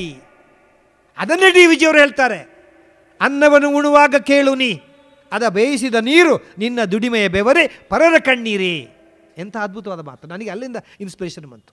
So it's not important how much you earn, what is more important is that how did you earn so much ಅಂತಕ್ಕಂಥದ್ದು ಮೌಲ್ಯ. ಈ ಹಿನ್ನೆಲೆಯಲ್ಲಿ ನಾವು ಈ ರೇಷ್ಮೆ ಹುಳಗಳಿಂದ ಅದನ್ನು ಕಲ್ತ್ಕೊಳ್ಬೋದು, ಜೇನುನೊಣಗಳಿಂದ ಕಲ್ತ್ಕೊಳ್ಬೋದು. ಇಲ್ಲ ಸರ್ ನೀವು ಬರೀ ಕಾಗೆನ ತಿಳ್ಕೊಳ್ಳಿ, ಕಾಗೆ ಒಂದು ಅಗುಳು ಹಾಕಿದರೆ ಕಾ ಕಾ ಕಾ ಅಂತೇಳಿ ತನ್ನ ಬಳಗವನ್ನೆಲ್ಲ ಕರೀತದೆ ಅದು ಅಲ್ವಾ. ಹಂಚಿ ತಿನ್ನುವ ಗುಣವನ್ನು ನಾವು ಕಾಗೆಗಳಿಂದ ಕಲ್ತುಕೊಳ್ಬೇಕು. ಹೋಗಲಿ, ನೀವು ಒಂದು ಕೋಳಿಯನ್ನು ತಗೊಳ್ಳಿ. ಹಿಂದಿನ ಕಾಲದಲ್ಲಿ ಹಳ್ಳಿಗಳಲ್ಲಿ ಯಾವ ಅಲಾರಾಮ್ ಇರಲಿಲ್ಲ. ಆ ಕೋಳಿ ಸಮಯಕ್ಕೆ ಸರಿಯಾಗಿ ಬೆಳಗಿನ ಜಾವದಲ್ಲಿ ಅದು ಕೂಗುತ್ತದೆ. ಆ ಕೋಳಿಯ ಕೂಗು ಆ ಬೆಳಗಿನ ಜಾವದಲ್ಲಿ ಅಷ್ಟು ಕ್ರಮಬದ್ಧವಾಗಿ ಅದು ಕೂಗುತ್ತದೆ. ಅಂದರೆ ಪಂಕ್ಚುವಾಲಿಟಿ ಅನ್ನೋದನ್ನು ನಾವು ಕೋಳಿಯಿಂದ ಕಲಿತುಕೊಳ್ಬೇಕು. ಹೋಗಲಿ ಬಿಡಿ ಸರ್, ಒಂದು ನಾಯಿಯನ್ನು ತೆಗೆದುಕೊಳ್ಳಿ. ಆ ನಾಯಿಯ ನಿಷ್ಠೆ ಯಾವ ಪ್ರಾಣಿಗಿದೆ, ಯಾವ ಮನುಷ್ಯನಿಗಿದೆ ಅಲ್ವಾ. ನನಗೆ ಒಂದು ತುತ್ತು ಅನ್ನವನ್ನು ನೀನು ದಿನ ಹಾಕು, ನಿನ್ನ ಮನೆಯನ್ನು ಜೀವನ ಪರ್ಯಂತ ನಾನು ನಿನ್ನ ಮನೆಯ ಬಾಗಿಲಡಿ ಕಾಯುತ್ತೇನೆ ಅಂತಕ್ಕಂಥ ನಿಷ್ಠೆ, ನಿಯಮ ಅದು ನಾಯಿತು. ನಾಯಿಯಿಂದ ನಾವು ಕಲ್ತುಕೊಳ್ಬೇಕಾಗಿದ್ದು ಆ ನೀತಿ ನಿಷ್ಠೆ. ಹೋಗಲಿ ಬಿಡಿ, ಒಂದು ಹಸು ತಗೊಳ್ಳಿ ಸರ್. ಆ ಹಸುವಿನ ಹೊತ್ತು ನಾವು ಗೋಮಾತೆ ಅಂತ ನಾವು ಪೂಜಿಸ್ತೇವೆ. ಕಾರಣ ಯಾಕೆಂದರೆ ನಮ್ಮ ಅಮ್ಮನ ಎದೆಯ ಹಾಲು ಕೊನೆಯಾದ ದಿನದಿಂದ, ನಮ್ಮ ಅಮ್ಮನ ಎದೆ ಹಾಲು ಕೊನೆಯಾದ ದಿನದಿಂದ ನಾವು ಸಾಯುವವರೆಗೆ ಕುಡಿಯುವಂಥ ಆ ಹಾಲು ಹಸು ಕೊಟ್ಟ ಹಾಲು. ಅದು ಹುಲ್ಲನ್ನು ತಿಂದು, ಹಸಿ ಹುಲ್ಲನ್ನು ತಿಂದು ಬಿಸಿ ಹಾಲನ್ನು ಕೊಟ್ಟ ಹಸು, ಆ ಹಾಲನ್ನು ತಾನೆಂದೂ ಕುಡಿಯದ ಹಸು. Important point. ಯಾವತ್ತಾದರೂ ಕೂಡ ಹಸು ತನ್ನ ಹಾಲು ಕುಡಿದು ಬಿಟ್ಟಿದೆಯಾ? ಅದು ಪಾಪ ಬಾಯಿ ಹಾಕಲೇ ಇಲ್ಲ. ಕೊನೆಯ ಒಂದೊಂದು ಬಿಂದು ಇರುವವರೆಗೆ ಆ ಹಾಲನ್ನು ನಮಗೆ ಕೊಟ್ಟಿದೆ. ಅದು ಕರು ಇರಲಿ, ನೀವು ಎಳ್ಕೊಳ್ಳಿರಲಿ ಅಲ್ವಾ, ಕೊಟ್ಟಿದ್ದಲ್ವಾ. ಆ ಹಾಲಿಗೆ ತಾನೆಂದೂ ನೀರನ್ನು ಬೆರೆಸದ ಹಸು. 1 ಲೀಟರ್ ಹಾಲಿಗೆ 2 ಲೀಟರ್ ನೀರು ಬೆರೆಸಿದವರು ನಾವೇ. ನೋಡಿ ಎಂಥ ಹಸು. ಅಂತಹ ಸಂದರ್ಭದಲ್ಲಿ ಹಸುವಿನ ನಾವು ಏನು ಕಲಿತುಕೊಳ್ಬೇಕು? ಆ ತ್ಯಾಗ, ಆ ಪರೋಪಕಾರ. ಇನ್ನು ಯಾವ ಪುಸ್ತಕಗಳು ಬೇಕು ಸರ್? ಬರೀ ಪ್ರಾಣಿಗಳನ್ನು ನೋಡಿಕೊಂಡ್ರೆ ನಮಗೆ ಎಷ್ಟು. ಆ ಹೋರಿಗಳನ್ನು ನೋಡಿ, ಆ ಹೋರಿಗಳ ಬೆನ್ನ ಮೇಲೆ ಅಷ್ಟು ಬರೆಗಳಿರ್ತವೆ. ಆ ಮಾಲೀಕನ ಚಾಟಿ, ಅದರ ಏಟು ಅದರ ಮೇಲೆ ಬಿದ್ದು ಬಿದ್ದು ಇಷ್ಟು ಬರೆಗಳಿರ್ತವೆ. ಯಾವತ್ತಾದ್ರು ನೋಡಿದರೆ ನೀವು? ಅಂದರೆ ಸಹನೆ ಅಂದರೆ ಏನು ಅನ್ನೋದನ್ನು ಆ ಹೋರಿಗಳಿಂದ ಕಲಿತುಕೊಳ್ಬೇಕು. ಈ ಥರ ತ್ಯಾಗ, ಸಹನೆ, ಪರಿಶ್ರಮ ಎಲ್ಲವೂ ಕೂಡ ಪ್ರಾಣಿಗಳಿಂದ ಕಲಿತುಕೊಳ್ಬೋದು. ಪ್ರಾಣಿಗಳಿಂದ ನಾವು ಕಲಿತುಕೊಳ್ಳುವಂಥದ್ದು ಬಹಳ ಇದೆ. ಆದರೆ ಮನುಷ್ಯರಿಂದ ಕಲಿತುಕೊಳ್ತಕ್ಕದ್ದು ಏನಿದೆ? ಅದು ಮುಂದಿನ ಪ್ರಶ್ನೆ ಅಲ್ವಾ. ನಾವು ಪ್ರಾಣಿಗಳನ್ನು ತುಂಬ ಹೋಲಿಸ್ಕೊಳ್ತೇವೆ, ಆದರೆ ಮನುಷ್ಯರನ್ನೇ ಹೋಲಿಸಿಬಿಟ್ಟು ಅಪ್ಪ ನಾವು ಹೇಳ್ತೇವೆ ಈ ಒಂದು ಮೀನಿನಂತಹ ಕಣ್ಣು, ಎಂಥದ್ದು ಗಿಳಿಯಂತಹ ಮೂಗು, ಕೋಗಿಲೆಯಂತಹ ಕಂಠ, ಸಿಂಹದಂತಹ ಸೊಂಟ, ಹಸುವಿನಂತಹ ಸ್ವಭಾವ, ಆಯಿತಾ, ಹಂಸದಂಥ ನಡೆ ಎಲ್ಲ ವರ್ಣಿಸು. ಆದರೆ ಮನುಷ್ಯನಂತಹ ಅಂತ ಎಲ್ಲಿ ಉಪಯೋಗಿಸ್ತೇವೆ? ಇಲ್ವಲ್ಲ, ಯಾವುದೂ ಇಲ್ಲವೇ ಇಲ್ಲ ಉಪಯೋಗಿಸಲಿಕ್ಕೆ. ಮನುಷ್ಯರನ್ನು ನಾವು ಕಂಪೇರ್ ಮಾಡಲಿಕ್ಕೆ ಆಗೋದಿಲ್ಲ. ಯಾಕೆಂದರೆ ಪಾಪ ಅವನ ಅಂಥ ವಿಚಿತ್ರ ಪ್ರಾಣಿ. ಈ ಹಿನ್ನೆಲೆಯಲ್ಲಿ ನಾನು ಆ ಪ್ರಾಣಿಗಳಿಂದಲೂ ಮೌಲ್ಯವನ್ನು ಕಳೆದುಕೊಳ್ಬೋದು ಎಂಬ ಒಂದು ಪೀಠಿಗೆಯೊಂದಿಗೆ ಮಾನವೀಯ ಮೌಲ್ಯದ ಬಗ್ಗೆ ನಾನು ಮತ್ತೆ ಪುನಃ ಆರಂಭಿಸುತ್ತೇನೆ. ನಾವು ಮೊದಲಿಗೆ ತಿಳ್ಕೊಳ್ಬೇಕಾಗಿದ್ದು ಮೌಲ್ಯ ಅಂದರೆ ಏನು, ವ್ಯಾಲ್ಯೂಸ್ ಅಂದರೆ ಏನು. ಸರ್, ಮೌಲ್ಯ ಅನ್ನೋದಕ್ಕೆ ಬಹಳಷ್ಟು ಅರ್ಥಗಳಿವೆ. ಸಾಮಾನ್ಯ ಅರ್ಥದಲ್ಲಿ ಮೌಲ್ಯ ಅಂದರೆ ಬೆಲೆ ಅಂತ ಅರ್ಥ. ಅಪ್ಪ ಈ ಕಟ್ಟಡದ ಮೌಲ್ಯವೇನು, ಈ ಒಂದು ವಾಹನದ ಮೌಲ್ಯವೇನು, ಸಾಮಾನ್ಯವಾಗಿ ಯೂಸ್ತಕ್ಕಂಥ ಬೆಲೆ. ಆದರೆ ಆ ಅರ್ಥದಲ್ಲಿ ಮೌಲ್ಯ ಅಂದರೆ ಅದು ಮೂಲ ಎಂಬ ಶಬ್ದದಿಂದ ಬಂದಿದ್ದು. ಆಧಾರ, ಮೂಲ ಅಂದರೆ ಆಧಾರ, ಅಡಿಪಾಯ ಎಂಬ ಅರ್ಥ. ಅಲ್ಲಿಂದ ಬಂದಂಥ ಆ ವ್ಯಾಖ್ಯಾನವೇ ಮೌಲ್ಯ. ಅತ್ಯಂತ ವಿಶೇಷವಾದ ಗುಣವಿಶೇಷಗಳಿಗೆ, ಅತ್ಯಂತ ವಿಶಿಷ್ಟವಾದ ಗುಣವಿಶೇಷಗಳಿಗೆ ಮೌಲ್ಯವೆಂದು ಹೆಸರು. ಯಾವಾಗ ಸದ್ಗುಣಗಳು, ಸತ್ಕಾರ್ಯಗಳು, ಸದ್ವಿಚಾರಗಳು, ಸತ್ಸಂಪ್ರದಾಯಗಳು ಅದು ಸಂಪನ್ನಗೊಂಡಾಗ, ಸಾಕ್ಷಾತ್ಕಾರಗೊಂಡಾಗ, ಜೀವನ ಸಿದ್ಧಾಂತವಾದಾಗ ಅದು ಮೌಲ್ಯಗಳಾಗುತ್ತವೆ. ಇದು ಅದರ ಡೆಫಿನಿಷನ್. ಮೌಲ್ಯ ಅನ್ನೋದು ಅದು ಡೆಫಿನಿಷನ್. ಇನ್ನು ನಮಗೆ ಮೌಲ್ಯಗಳು ಏಕೆ ಬೇಕು? ಅದು ಮುಂದಿನ ಪ್ರಶ್ನೆ. ನಾವು ವೈಜ್ಞಾನಿಕವಾಗಿ ಹೋಗ್ತಾ ಹೋಗೋಣ. ಮೌಲ್ಯಗಳು ಇಲ್ಲದೆ ಹೋದರೆ ನಾವು ಮಾನವರಾಗುವುದಿಲ್ಲ, ನಾವು ಮೃಗಗಳಾಗುತ್ತೇವೆ. ನಾವು ಒಂದು ಸತ್ಯವನ್ನು ನಿಮಗೆ ಹೇಳಬೇಕು, ನಾವೆಲ್ಲರೂ ಕೂಡ ಪ್ರಾಣಿ ಜಗತ್ತಿಗೆ ಸೇರಿದವರು. We all belong to animal kingdom. ಭಗವಂತನ ಸೃಷ್ಟಿಯಲ್ಲಿ 2 ಸೃಷ್ಟಿಗಳು, ಒಂದು ಸಸ್ಯ ಸೃಷ್ಟಿ, ಇನ್ನೊಂದು ಪ್ರಾಣಿ ಸೃಷ್ಟಿ. ಒಂದು ಸಸ್ಯ ಜಗತ್ತು, ಇನ್ನೊಂದು ಪ್ರಾಣಿ ಜಗತ್ತು. Plant kingdom, animal kingdom. We all belong to animal kingdom. ಅಂದರೆ ಪ್ರಾಣಿಗಳಿರ್ತಕ್ಕಂತಹ ಎಲ್ಲ ಮೂಲ ಸ್ವಭಾವಗಳು, ಗುಣ ಸ್ವಭಾವಗಳು ನಮ್ಮಲ್ಲಿಯೂ ಇವೆ. ಪ್ರಾಣಿಗಳಲ್ಲಿ ಹಸಿವೆ, ನಿದ್ರೆ, ಭಯ, ಮೈಥುನ, ಇದು ಪ್ರಾಣಿಗಳ 4 ಮುಖ್ಯ ಗುಣಗಳು. ಎಲ್ಲ ಪ್ರಾಣಿಗಳಲ್ಲಿವೆ. ಅವೆಷ್ಟೂ ಕೂಡ ನಮ್ಮಲ್ಲಿದೆ. ಆದರೆ ಅದಕ್ಕಿಂತ ಹೆಚ್ಚಾಗಿ ನಾನು ಮಾನವನಾಗಿರಬೇಕಿದ್ರೆ ಮಾನವೀಯ ಗುಣಗಳನ್ನು ಹೊಂದಿಕೊಳ್ಳಬೇಕಾಗುತ್ತದೆ. ಮೃಗತ್ವದಿಂದ ನಾನು ಮಾನವನಾಗಬೇಕಾಗುತ್ತೆ. ಸಾಧ್ಯವಾದರೆ ಮಾನವನಿಂದ ನಾನು ದೈವತ್ವವನ್ನು ಪಡಿಬೇಕಾಗುತ್ತೆ. ಒಂದೇ ವಾಕ್ಯದಲ್ಲಿ ಹೇಳಬೇಕಿದ್ರೆ, ಮೊನ್ನೆ ಯಾರೋ ಕೇಳಿದರು, ಪುತ್ತೂರೇ ನಮಗೆ ಒಂದೇ ವಾಕ್ಯದಲ್ಲಿ ಹೇಳಿ. ನನಗೆ ಈ ಪ್ರಶ್ನೆಗಳು ತುಂಬ ಬರುತ್ತೆ, ತುಂಬ ಪ್ರಶ್ನೆಗಳು ಬರುತ್ತೆ. ನಾನು ವಿಶ್ವ ಕನ್ನಡ ಸಮ್ಮೇಳನಕ್ಕೆ ಬೆಳಗಾವಿಗೆ ಹೋದಾಗ ಈ ಟಿ ವಿಯವ್ರನ್ನ ನನ್ನೊಂದು ಪ್ರಶ್ನೆ ಕೇಳಿದರು. ಅವರು ಕೇಳಿದರು, ಡಾಕ್ಟ್ರೇ, ಈಗ ಯುವಕರಿಗೆ ಈ ನಮ್ಮ ಕಾಡುಗಳ ಈ ಮರಗಳ ಸಂರಕ್ಷಣೆ ಆಗಬೇಕು, ಕಾಡುಗಳ ಸಂರಕ್ಷಣೆ ಆಗಬೇಕು, ಯುವಕರಿಗೆ ನಿಮ್ಮ ಸಂದೇಶ ಏನು? ಒಂದೇ ವಾಕ್ಯದಲ್ಲಿ ಹೇಳಿ ತಂದುಬಿಟ್ರು. ನಾನು ಹೇಳಿದೆ, ಯುವಕರಿಗೆ ಸಂದೇಶ ಇಷ್ಟೇ, ಎಲ್ಲ ಯುವತಿಯರು ಮರಗಳನ್ನು ಪ್ರೀತಿಸಬೇಕು, ಆದರೆ ಮರಗಳ ಕೆಳಗಡೆ ಪ್ರೀತಿಸಬಾರದು. ಒಂದೇ ವಾಕ್ಯದಲ್ಲಿ ಹೇಳಬೇಕು ಅಂತ ಅಂದ್ರಲ್ಲ, ಇದು ಭಾಳ ಚಾಪತ್ರೆ. ಯಾವುದೋ ಸಣ್ಣ ಮಗು ಸಿಕ್ತು ನನಗೆ ಮೊನ್ನೆ. ಈಗ ಗೊತ್ತಲ್ಲ ನಿಮಗೆ, ಈ ಮಕ್ಕಳು ತುಂಬ ಚೂಟಿಯಾಗಿರ್ತಾರೆ. ಈಗ ಮೊನ್ನೆ ಯಾವುದೊಂದು ಮಗು ಸಿಕ್ತು, ಪಾಪ ಹೆಣ್ಣು ಮಗು ಬೇರೆ. ಅದು ಬಂದು ಹೇಳ್ತು, uncle what will happen to my face as age advances, as I grow old. ಪಾಪ ಅದು ಈಗಲೇ ಅದಕ್ಕೆ ಚಿಂತೆ. ಅದಕ್ಕೆ ನಾನು ಹೇಳಿದೆ, ಅದು ಕೂಡ ಒಂದೇ ವಾಕ್ಯ, ಒನ್ ಸೆಂಟೆನ್ಸ್ ಅಂಕಲ್ ಅಂತ ಹೇಳಿತು. ನಾನು ಹೇಳಿದೆ, ನಾವು look, you are a twinkle ನಾವು. As you grow you will get dimple. When you become a adult you get pimple. And when you become old you will get wrinkle ತಂದೆ. ಮಗು ಖುಷಿ ಆಯಿತು. ಮಗುಗಳು ತುಂಬ ಚೂಟಿಯಾಗಿರ್ತವೆ. ಮೊನ್ನೆ ಸಣ್ಣ ಮಗು ಸಿಕ್ಕಿದ ಕೂಡ ನಾನು ಕೇಳಿದೆ, ಏನಮ್ಮ ನಿನಗೆ ಪೊಂಗಲ್ ಇಷ್ಟನಾ ಇಡ್ಲಿ ಇಷ್ಟನಾ?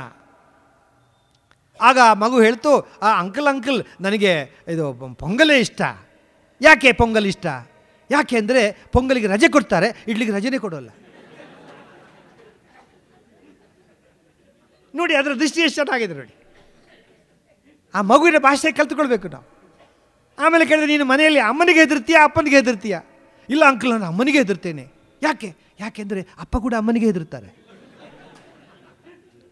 ಇನ್ನೊಂದು ಮಗು ತೀರಾ ಅದ್ಭುತವಾಗಿತ್ತು, ಭಾಳ ಚೋಟಿಯಾಗಿತ್ತು. ನಾನು ಹೋದ ಕೂಡಲೇ, ಅಂಕಲ್ ಬನ್ನಿ ಇಲ್ಲಿ ಕೂತ್ಕೊಂಡೆ. ನಿಮಗೆ 1 to 100 ಬರೀಲಿಕ್ಕೆ ಬರ್ತಾ? 2ನೇ ಕ್ಲಾಸ್ ಅಷ್ಟೇ. ಬರುತ್ತೆಪ್ಪ ಅಂತಂದೆ. ತೋರಿಸಿ ಇದು ಪೇಪರ್ ಇಟ್ಟು ಅದು ಪೇಪರ್ ಕೊಟ್ಟು ಪೆನ್ ಕೊಟ್ಟು ನಾನು ಬರೆದೆ. 1 to 100 ಬರುತ್ತೆ. ಪಾಪ ಮಗು ಕೇಳ್ತಲ್ಲ ಅಂತ. ಹೋಗಿ ಬಿಡಿ, ನಿಮಗೆ A to Z ಬರೀಲಿಕ್ಕೆ ಬರುತ್ತಾ? ಬರುತ್ತೆ, ಬರೀರಿ ನೋಡ. ಬರೆದೆ, A to Z ಬರೆದೆ. ಎಲ್ಲ ಬರೆದಾದ್ಮೇಲೆ ಮಗು ಹೇಳ್ತು, ಥ್ಯಾಂಕ್ಸ್ ಅಂಕಲ್, ನನ್ನ ಹೋಮ್ವರ್ಕ್ ಆಗೋಯ್ತು. ಎಂಥ ಮಕ್ಕಳು!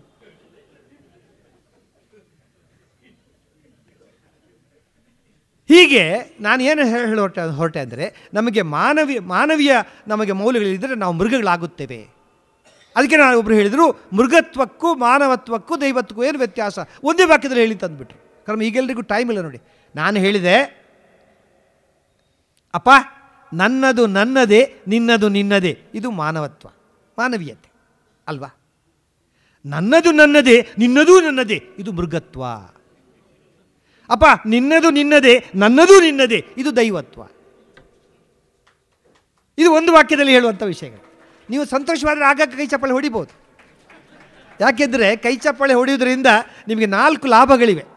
ಒಂದು, ಕೂತಲ್ಲಿ ನಿಮ್ಮ ಕೈಗೊಂದು ಎಕ್ಸರ್ಸೈಸ್ ಆಗುತ್ತೆ, ವ್ಯಾಯಾಮ ಆಗುತ್ತೆ. 2ನೇದು, ನೀವು ತಟ್ಟಿದ್ದು ನಿಮ್ಮ ಕೈಗಳನ್ನಲ್ಲ, ನಮ್ಮಂಥ ಭಾಷಣಗಾರ ಬೆನ್ನನ್ನು.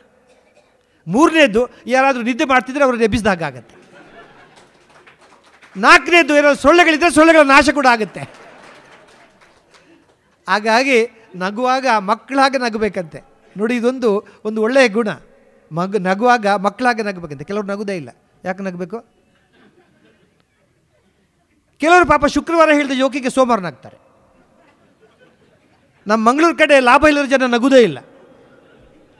ಕೆಲವರಿಗೆ ನಗಲಿಕ್ಕೆ ಬರೋಲ್ಲ. ಇದೊಂದು ಅವಸ್ಥೆ, ಅದೆಲ್ಲ ಮ್ಯಾನುಫ್ಯಾಕ್ಚರಿಂಗ್ ಡಿಫೆಕ್ಟ್. ಅದು ಏನು ಮಾಡೋಕ್ಕಾಗಲ್ಲ.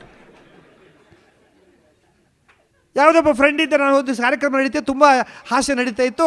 ಅಪ್ಪ ಎಲ್ಲರೂ ನಗ್ತಾಯಿದ್ರು, ಒಬ್ಬರು ನಗಲೇ ಇಲ್ಲ. ನಾನು ಕೇಳಿದೆ, ಯಾಕಪ್ಪ ನಗಲಿಲ್ಲ? ನೀನು ನಗದೇ ಇರಬೇಕಿದ್ರೆ 3 ಕಾರಣಗಳಿರಬೇಕು ನಿನಗೆ. ಏನಂದರೆ, ಒಂದು, ನಿನಗೆ ಈ ಜೋಕ್ ಅರ್ಥ ಆಗಿಲ್ಲ, ಇಲ್ಲ ನಿನಗೆ ಜೋಕ್ ಇಷ್ಟ ಆಗಿಲ್ಲ, ಇಲ್ಲ ಇದಕ್ಕೇನು ಕಾರಣ? ಯಾಕೆಲ್ಲ ನೀನು ನಗಲಿಕ್ಕೆ ಬರೋಲ್ಲ, ಏನು ಕಾರಣ ಇರ್ಬೋದು? ಆಗ ಅವರು, ಇಲ್ಲ ಡಾಕ್ಟ್ರೇ, ಜೋಕ್ ತುಂಬ ಸಖತ್ತಾಗಿತ್ತು, ಆಯ್ತಲ್ಲ, ಅರ್ಥನೂ ಆಯಿತು, ಮತ್ತು ಯಾಕೆ ನಗ್ತಾ ಇಲ್ಲ? ನಾನು ಯಾಕೆ ನಗ್ತಾ ಇಲ್ಲ ಅಂದರೆ, ನೋಡಿ, ಆ ಜೋಕ್ ಮಾಡ್ತಾ ಇದ್ದೀನಲ್ಲ ಆ ಬಡ್ಡಿ ಮಗ, ನನಗೂ ಅವನು ಕೋರ್ಟಲ್ಲಿ ವ್ಯಾಜ್ಯ ನಡೀತಾ ಇದ್ದೆ, ಅದಕ್ಕೋಸ್ಕರ ಮನೇಲಿ ಹೋಗಿ ನಗ್ತೇನೆ ಅಂತಂದ. ಇರಲಿ, ನಾನು ಹೇಳ್ತಾ ಇದ್ದೆ ಮೃಗತ್ವ, ಮನುಷ್ಯತ್ವ, ದೈವತ್ವ. You love me, I love you, that is humanity ಅಲ್ವಾ? You love me, I love you, that is humanity. I love me, you to love me, that is animality. I love you even if you don't love me, that is divinity.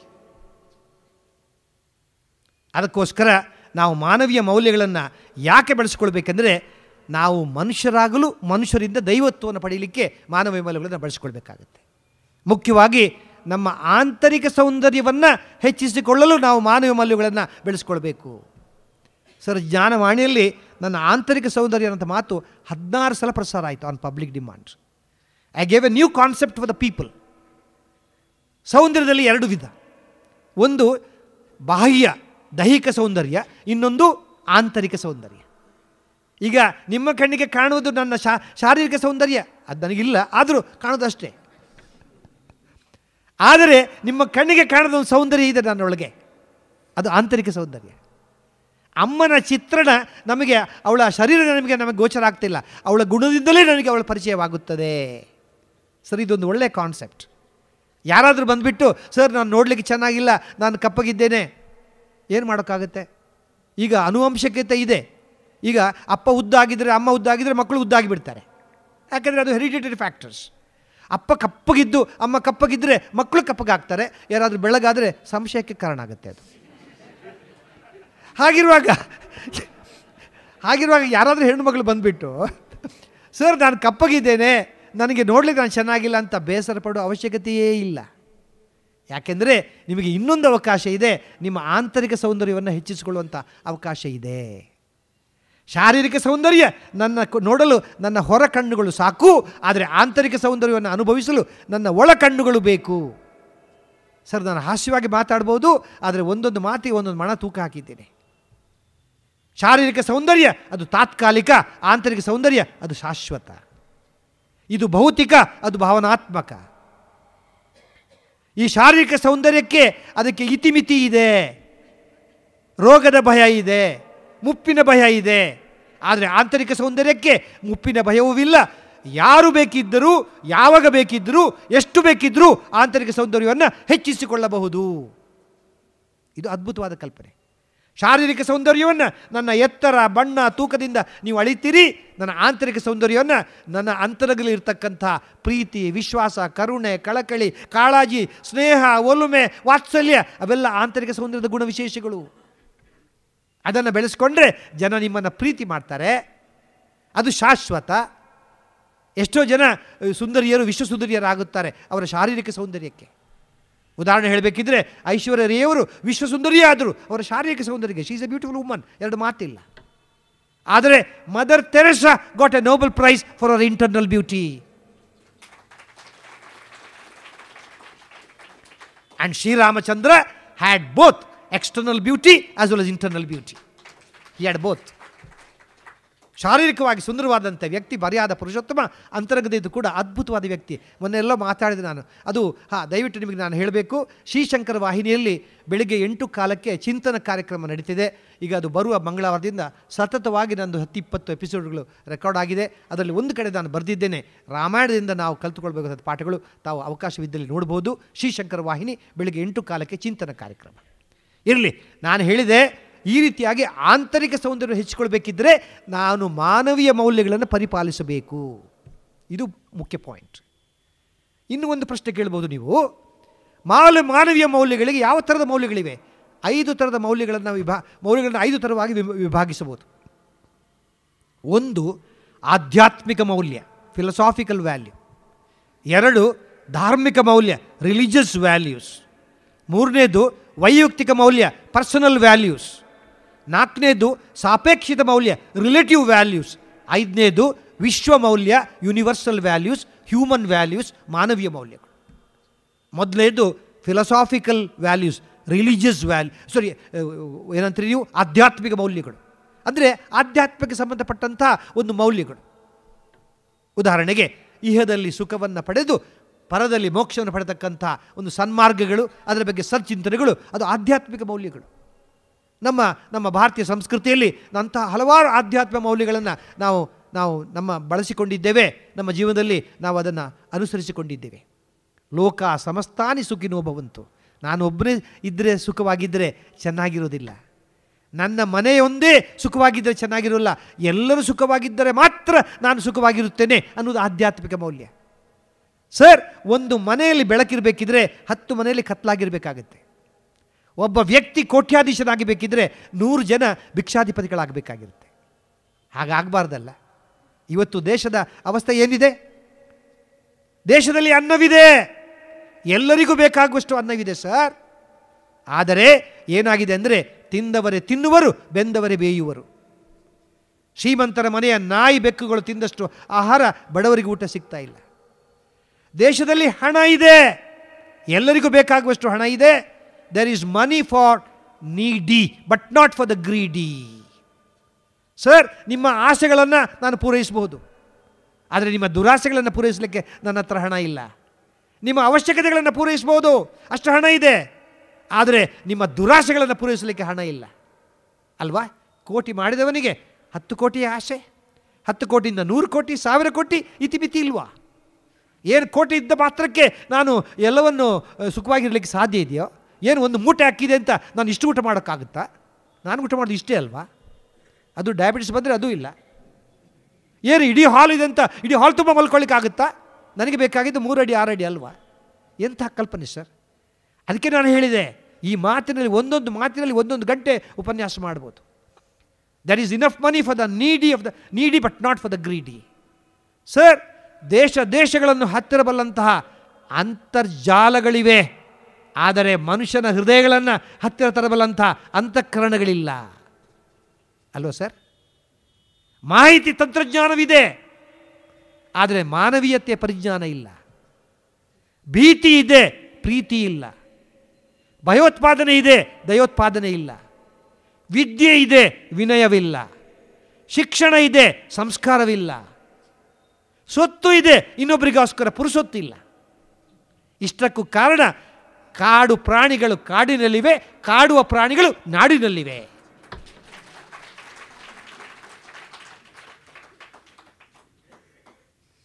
ಈ ಕಾರಣಕ್ಕಾಗಿ religious values next. ಆಧ್ಯಾತ್ಮ, ನಾನು ಹೇಳಿದೆ, ಸರ್ವೇ ಜನಾ ಸುಖಿನೋ ಭವಂತು, ಎಲ್ಲರೂ ಚೆನ್ನಾಗಿರಬೇಕು ನಮ್ಮ ಕಲ್ಪನೆ. ಧಾರ್ಮಿಕ ವ್ಯಾಲ್ಯೂಗಳು, ಅದು ಒಂದೊಂದು ಧರ್ಮಕ್ಕೆ ಒಂದೊಂದು ಮೌಲ್ಯಗಳಿವೆ. ಆದರೆ ಅದು ಒಳ್ಳೆಯ ಧರ್ಮವಾಗಿದ್ದರೆ ಎಲ್ಲವೂ ಒಳ್ಳೆಯ ಮೌಲ್ಯಗಳೇ.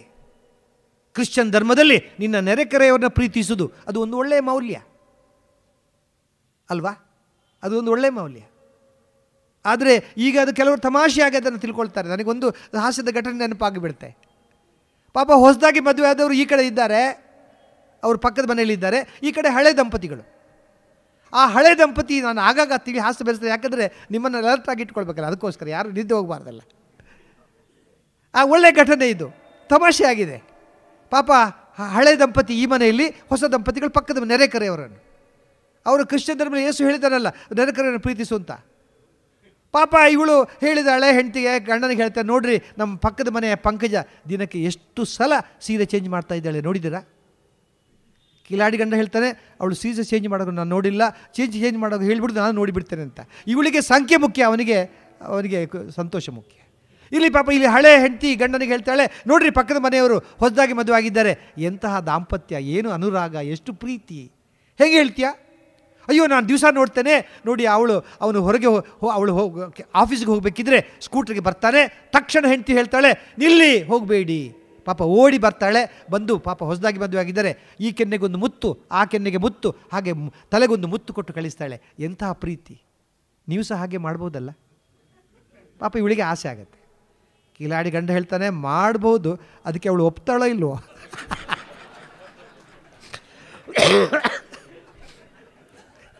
ಇವನ ಲೆಕ್ಕಾಚಾರವೇ ಬೇರೆ. ನಾನೇನು ಹೇಳ್ತಾ ಇದ್ದರೆ, ಒಂದೊಂದು ಧರ್ಮದಲ್ಲಿ ಒಂದೊಂದು ಮೌಲ್ಯ ಇದೆ. ಮುಸ್ಲಿಂ ಬಾಂಧವರಲ್ಲಿ ನಿಮ್ಮ ಸಂಪತ್ತಿನ 1/3 ಭಾಗವನ್ನು ಬಡವರಿಗೆ ಕೊಡಲೇಬೇಕೆಂಬ ಮೌಲ್ಯವಿದೆ. ನೋಡಿ, ಅವರು ರಂಜಾನ್ ಬಂದಾಗ ಅವರು ಮಟನ್ ಮಾಡಿದರೂ ಕೂಡ ಅದರಲ್ಲಿ 1/3 ಅಂಶ ಬಡವರಿಗೆ ಕೊಡಬೇಕು ಅಂತ ಅವ್ರ ಸಿದ್ಧಾಂತವೇ ಇದೆ. ಅದು ನಮ್ಮ ಹಿಂದೂ ಧರ್ಮದಲ್ಲಿರ್ತಕ್ಕಂಥ ಮೌಲ್ಯಗಳಿಗೆ ಅದು ಸಾಗರ ಸರ್, ಅದು ಸಮುದ್ರ. ಅಂತಹ ಮೌಲ್ಯಗಳನ್ನು ಕಲ್ಪಿಸಿದ್ದಾರೆ. ಏನು ಹೇಳಿದರು? ಆನೋ ಭದ್ರಾಹ ಕೃತವೋ ಎಂತು ವಿಶ್ವತಃ, ಋಗ್ವೇದದಲ್ಲಿ ಹೇಳ್ತು. ಎಂತಹ ಅದ್ಭುತವಾದ ಕಲ್ಪನೆ sir. Let noble thoughts come from all sides. My house is open, my windows are open, my doors are open. ಇದಕ್ಕಿಂತ ದೊಡ್ಡ ಒಂದು ಕಲ್ಪನೆ ಎಲ್ಲಿಂದ ಬರಬೇಕು ಹೇಳಿ? We are not small minded. Whatever the good things let come from all sides, I am here to receive it ಅಂತಕ್ಕಂಥ ಅದ್ಭುತವಾದ ಕಲ್ಪನೆ ಹಿಂದೂ ಧರ್ಮದಲ್ಲಿದೆ. ಉದಾರ ಚರಿತಾನಾಂ ವಸುದೈವ ಕುಟುಂಬಕಂ. The whole world is like a single family. What A concept. ಕಾಲೇ ವರ್ಷತು ಪರ್ಜನ್ಯ, ಕಾಲ ಕಾಲಕ್ಕೆ ಮಳೆಯಾಗಲಿ. ಪೃಥ್ವಿ ಸಸ್ಯಶಾಲಿನಿ, ಸಸ್ಯ ಪೃಥ್ವಿ ಮಳೆಯಾಗಿ ಬಿದ್ದವಳು ಅವಳು ಬೆಳೆಯಾಗಿ ಏಳಲಿ ಅಲ್ವಾ.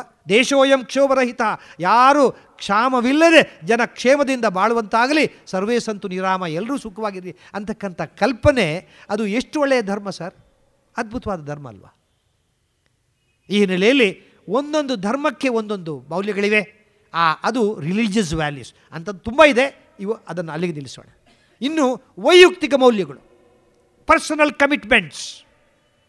ಸತ್ಯ ಹರಿಶ್ಚಂದ್ರ ತನ್ನ ರಾಜ್ಯವನ್ನೇ ಹೋದರೂ ಪರವಾಗಿಲ್ಲ, ನನ್ನ ಹೆಂಡತಿ ಅವನು ನನ್ನ ಕೈ ಬಿಟ್ಟು ಹೋದರೂ ಪರವಾಗಿಲ್ಲ, ನನ್ನ ಮಗನ ಸತ್ತ ಮಗನೇ ಅವನಿಗೆ ನನಗೆ ಸಂಸ್ಕಾರ ಮಾಡದಿದ್ರೂ ಪರವಾಗಿಲ್ಲ, ಆದರೆ ಸತ್ಯವನ್ನೇ ನುಡಿಯುತ್ತೇನೆ ಅನ್ನೋದು personal commitment of Satya Harishchandra. ಅದೊಂದು ಮೌಲ್ಯ ಅವನಿಗೆ. ನಾನು ಹೇಳಿದೆ, ಜೀವನ ಸಿದ್ಧಾಂತವಾದಾಗ, ಯಾವುದೇ ಒಂದು ಸದ್ವಿಚಾರಗಳು ನನ್ನ ಜೀವನ ಸಿದ್ಧಾಂತವಾದಾಗ ಅದು ಮೌಲ್ಯವಾಗುತ್ತದೆ. ಅದು ಸತ್ಯ ಹರಿಶ್ಚಂದ್ರ ಸಿದ್ಧಾಂತ. ಆದರೆ ಮಕ್ಕಳಿಗೆ ಯಾರ ಪಾಪ ಮೇಷ್ಟ್ರು ಕರ್ಕೊಂಡು ಹೋಗಿದ್ರಂತೆ ಒಂದು ಸತ್ಯ ಹರಿಶ್ಚಂದ್ರ ಪಿಕ್ಚರಿಗೆ.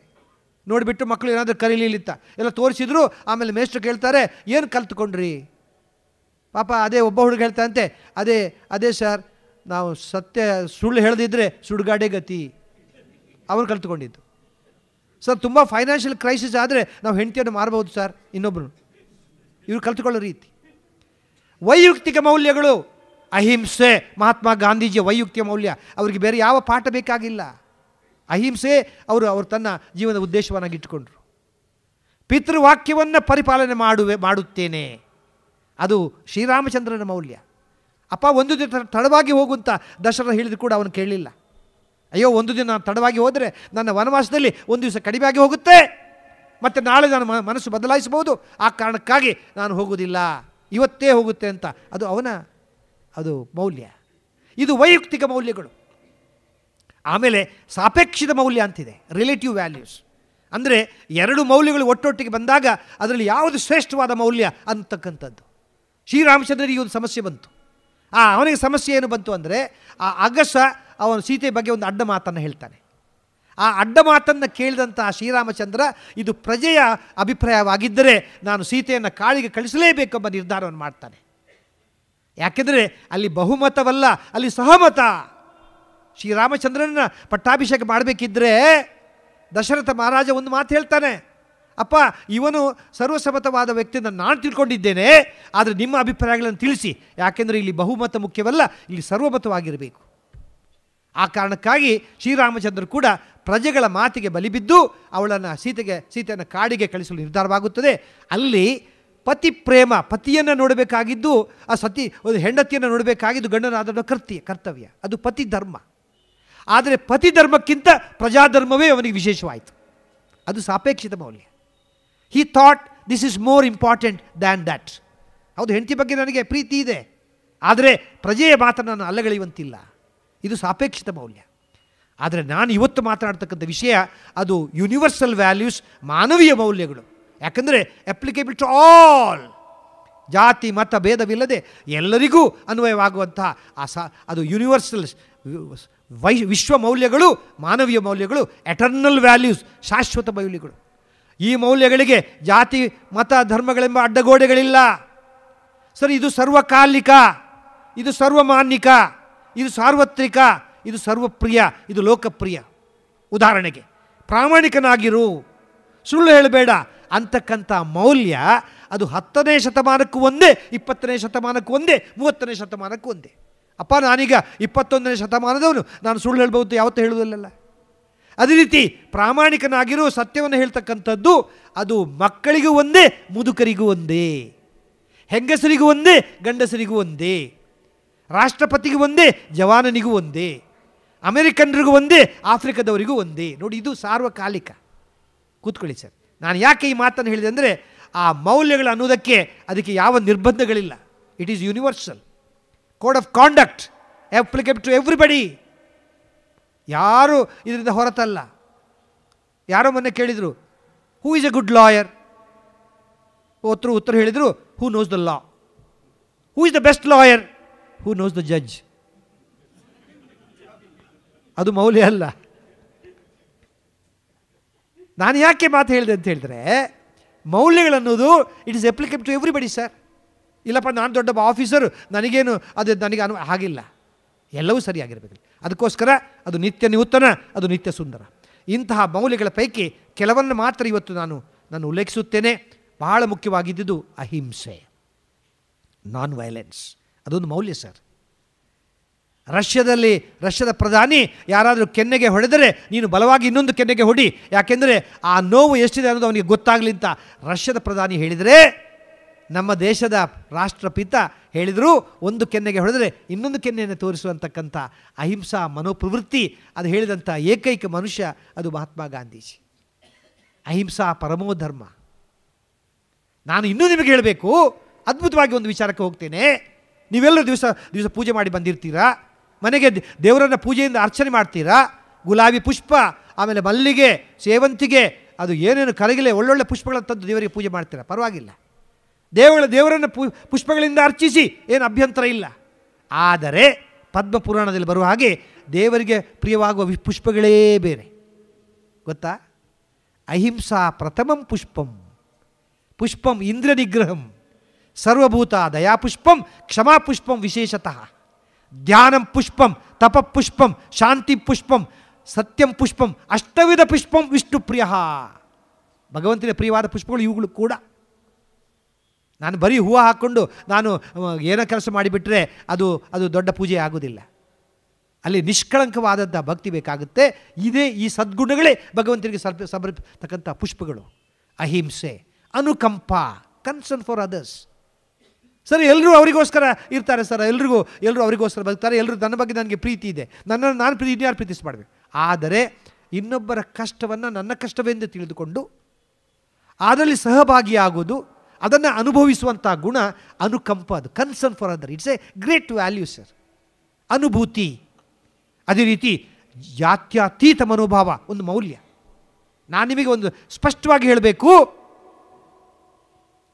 ನಮ್ಮ ಜನ್ಮ ಆಕಸ್ಮಿಕ, ಸಾವು ನಿಶ್ಚಿತ, ಆದರೆ ಸಾಯುವವರೆಗಿನ ಬದುಕು ಅನಿವಾರ್ಯ. This is the statement. Our birth is accidental, our death is inevitable, but our life is unavoidable. ಅಲ್ವಾ? ಹುಟ್ಟಿದ ಮೇಲೆ ಹೊರಗೆ ಬದುಕೋರಿಗೆ ಸಾಯೋವರೆಗೆ ಬದುಕಲೇಬೇಕಲ್ಲ ಸರ್? ಏನು ಅಲ್ಲೇ ಹಳ್ಳ ಬರ್ತಿದ್ದ ಇವತ್ತೇ ಪಂಚೆ ಮೇಲೆ ಇಟ್ಕೊಳ್ಳೋಕ್ಕಾಗುತ್ತಾ? ಇಲ್ವಲ್ಲ, ಅಲ್ಲಿವರೆಗೆ ಬದುಕಲೇಬೇಕಲ್ಲ. ನಮ್ಮ ಜನ್ಮ ಕೂಡ ಆಕಸ್ಮಿಕಲ್ಲ ಸರ್. ಇವತ್ತು ತಾವೆಲ್ಲ ಸುಶಿಕ್ಷಿತರು, ಸುಸಂಸ್ಕೃತರು, ತುಂಬ ಸಂತೋಷ ಆಗುತ್ತೆ ನಿಮ್ಮಂಥವರನ್ನು ಮಾತಾಡಿಸ್ಲಿಕ್ಕೆ. ನನಗೆ ಹೇಳಬೇಕು, ನೀವು ಯಾವ ದೇಶದಲ್ಲಿ ಹುಟ್ಟಬೇಕು, ಯಾವ ಮತದಲ್ಲಿ, ಯಾವ ಜಾತಿಯಲ್ಲಿ ಹುಟ್ಟಬೇಕು, ಯಾವ ಮನೆಯಲ್ಲಿ ಯಾವ ತಂದೆ ತಾಯಿಗಳಿಗೆ ಹುಟ್ಟಬೇಕು ಅಂತ ನಾವು ಯಾರಾದರೂ ಅರ್ಜಿ ಹಾಕ್ಕೊಂಡಿದ್ದೇವಾ? ಇಲ್ವಲ್ಲ. Is it hour choice? ನಮ್ಮ ಆಯ್ಕೆ ಅಲ್ಲದ ವಿಷಯ ಅಲ್ವಾ? ನಮ್ಮ ಅಧೀನದಲ್ಲಿ ಇಲ್ಲತಕ್ಕಂಥ ವಿಷಯ ಅಲ್ವಾ? ಹಾಗಾದರೆ ಚಾಯ್ಸ್ ಇರ್ತಿದ್ರೆ I would like to become the son of Nehru or Indira Gandhi. ಹಾಗೆ ಆಗ್ತಾ ಇಲ್ವಲ್ಲ. ಅಂದರೆ ಇದು ನಮ್ಮ ಆಯ್ಕೆ ಅಲ್ಲದ ವಿಷಯ ಅಲ್ವಲ್ಲ. ಆ ಕಾರಣಕ್ಕಾಗಿ ಜಾತಿಯ ಆಧಾರದ ಮೇಲೆ ಯಾರನ್ನಾದರೂ ಪ್ರತ್ಯೇಕಿಸುವುದು, ಗುರುತಿಸುವುದು, ರಕ್ಷಿಸುವುದು, ಶಿಕ್ಷಿಸುವುದು, ಪೋಷಿಸುವುದು, ದೂಷಿಸುವುದು ಎಲ್ಲವೂ ಅಸಮಂಜಸ, ಅವೈಜ್ಞಾನಿಕ. ಜಾತಿ ಇದೆ ಸರ್, ನಾವು ಯಾರು ಉದ್ಭವಮೂರ್ತಿಗಳಲ್ಲ. ನನಗೊಂದು ಜಾತಿ ಇದೆ ಅಂದ ಮಾತ್ರಕ್ಕೆ ನಾನು ನನ್ನ ಜಾತಿಯೇ ನಿಮ್ಮ ಜಾತಿಯವರಾಗಿರಬೇಕು, ನನ್ನ ದೇವರೇ ನಿಮ್ಮ ದೇವರಾಗಬೇಕು ಅನ್ನುವ ಹಠ ನನಗಿಲ್ಲ. ಇರಲಿ, ನನಗೊಂದು ದೇವರಿದ್ದಾರೆ, ನನಗೆ ಜಾತಿ ಇದೆ, ಅದು ಮನೆಯೊಳಗಿರಲಿ. ಮನೆಯ ಆಚೆ ಬಂದರೆ ನಾವೆಲ್ಲರೂ ಜಾತ್ಯತೀತರಾಗಬೇಕು, ಇದೆರಡು ಮಾತಿಲ್ಲ. ಆ ಭಾವನೆ ಅದೊಂದು ಮೌಲ್ಯ ಸರ್. ಅದು ಕೂಡ ಪ್ರಸ್ತುತ ಪರಿಸ್ಥಿತಿಯಲ್ಲಿ ನಮ್ಮ ದೇಶ ಅದು ಜಾತ್ಯತೀತ ರಾಷ್ಟ್ರ. ಎಲ್ಲರೂ ಬದುಕಬೇಕು, ಎಲ್ಲರಿಗೂ ಬದುಕಲಿಕ್ಕೆ ಬಿಡಬೇಕಲ್ಲ ನಾವು. ಈ ಹಿನ್ನೆಲೆ ಅದು ಒಂದು ಮೌಲ್ಯ. ಅದೇ ರೀತಿ ವಿಶ್ವಮಾನವ ಕಲ್ಪನೆ, ಕುವೆಂಪುರವರು ಹೇಳಿದ್ದು ಅದು ದೊಡ್ಡ ಮೌಲ್ಯ. You become an universal man. ಎಂತಹ ಕಲ್ಪನೆ ಸರ್! ಆ ಮತದ ಈ ಮತದ ಸಹವಾಸ ಸಾಕಿರೈ, ಬನ್ನಿರೈ ವಿಶ್ವಮತಕ್ಕೆ, ಸೇರಿರೈ ವಿಶ್ವಪಥಕ್ಕೆ, ಕುವೆಂಪುರವರು ಹೇಳಿದರು. ಅದಕ್ಕೂ ಹೆಚ್ಚಾಗಿ ಓದಿ ಬ್ರಾಹ್ಮಣನಾಗು, ಕಾದಿ ಕ್ಷತ್ರಿಯನಾಗು, ವೈಶ್ಯ ಶೂದ್ರನೇ ಆಗು, ದುಡಿದು ಗಳಿಸಿ ಏನಾದರೂ ಆಗು, ಮೊದಲು ನೀ ಮಾನವನಾಗುವಂತಕ್ಕಂಥ ಮೌಲ್ಯ ಸಿದ್ದಯ್ಯ ಪುರಾಣಿಕರದು ಅತ್ಯದ್ಭುತವಾದ ಮೌಲ್ಯ. ಎಂಥ ಮೌಲ್ಯ ಸರ್! ನೀವು ಏನಾದರೂ ಏನು, ಮೊದಲು ನೀವು ಒಳ್ಳೆಯ ಮನುಷ್ಯರಾಗಬೇಕಲ್ಲ. ಇವತ್ತು ನಾವೆಲ್ಲ ಇದ್ದೇವೆ, ನಮ್ಮ ಮಕ್ಕಳನ್ನು ಎಂಜಿನಿಯರ್ ಮಾಡ್ತೇವೆ, ಡಾಕ್ಟ್ರ್ ಮಾಡಬೇಕು, ನಾವು ಲಾಯರ್ ಮಾಡಬೇಕು ಅಂತೆಲ್ಲ ಅವಸರದಲ್ಲಿ ಇದ್ದೇವೆ. ಆದರೆ ಕೈ ಎತ್ತಿ ಹೇಳಿ, ಎಷ್ಟು ಜನ ಪೇರೆಂಟ್ಸು ನನ್ನ ಮಗ ಡಾಕ್ಟ್ರ್ ಆಗೋದಕ್ಕೆ ಮೊದಲು, ಎಂಜಿನಿಯರ್ ಆಗೋದಕ್ಕೆ ಮೊದಲು, ಲಾಯರ್ ಆಗೋದಕ್ಕೆ ಮೊದಲು ಒಳ್ಳೆಯ ವ್ಯಕ್ತಿ ಆಗಬೇಕು, he should be a good human being ಅಂತಕ್ಕಂಥ ಕಲ್ಪನೆ ಎಷ್ಟು ತಾಯಂದಿರಿಗಿದೆ, ಎಷ್ಟು ಪೇರೆಂಟ್ಸಿಗಿದೆ.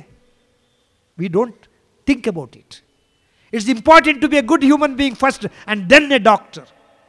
ಇವತ್ತು ನಮ್ಮಲ್ಲಿ ಪೊಲಿಟಿಷಿಯನ್ಸ್ ಇದ್ದಾರೆ, but we don't have good politicians. ನೋಡಿ, we need good politicians, we need good doctors, we need good judges. ಆ ಗುಡ್ ಅನ್ನೋದು ಬಹಳ ಮುಖ್ಯ ಅಲ್ಲ ಸರ್? ಅದಕ್ಕೋಸ್ಕರ ಮೊದಲ ಹೊತ್ತು ಗುಡ್ ಕೊಡಬೇಕಲ್ಲ.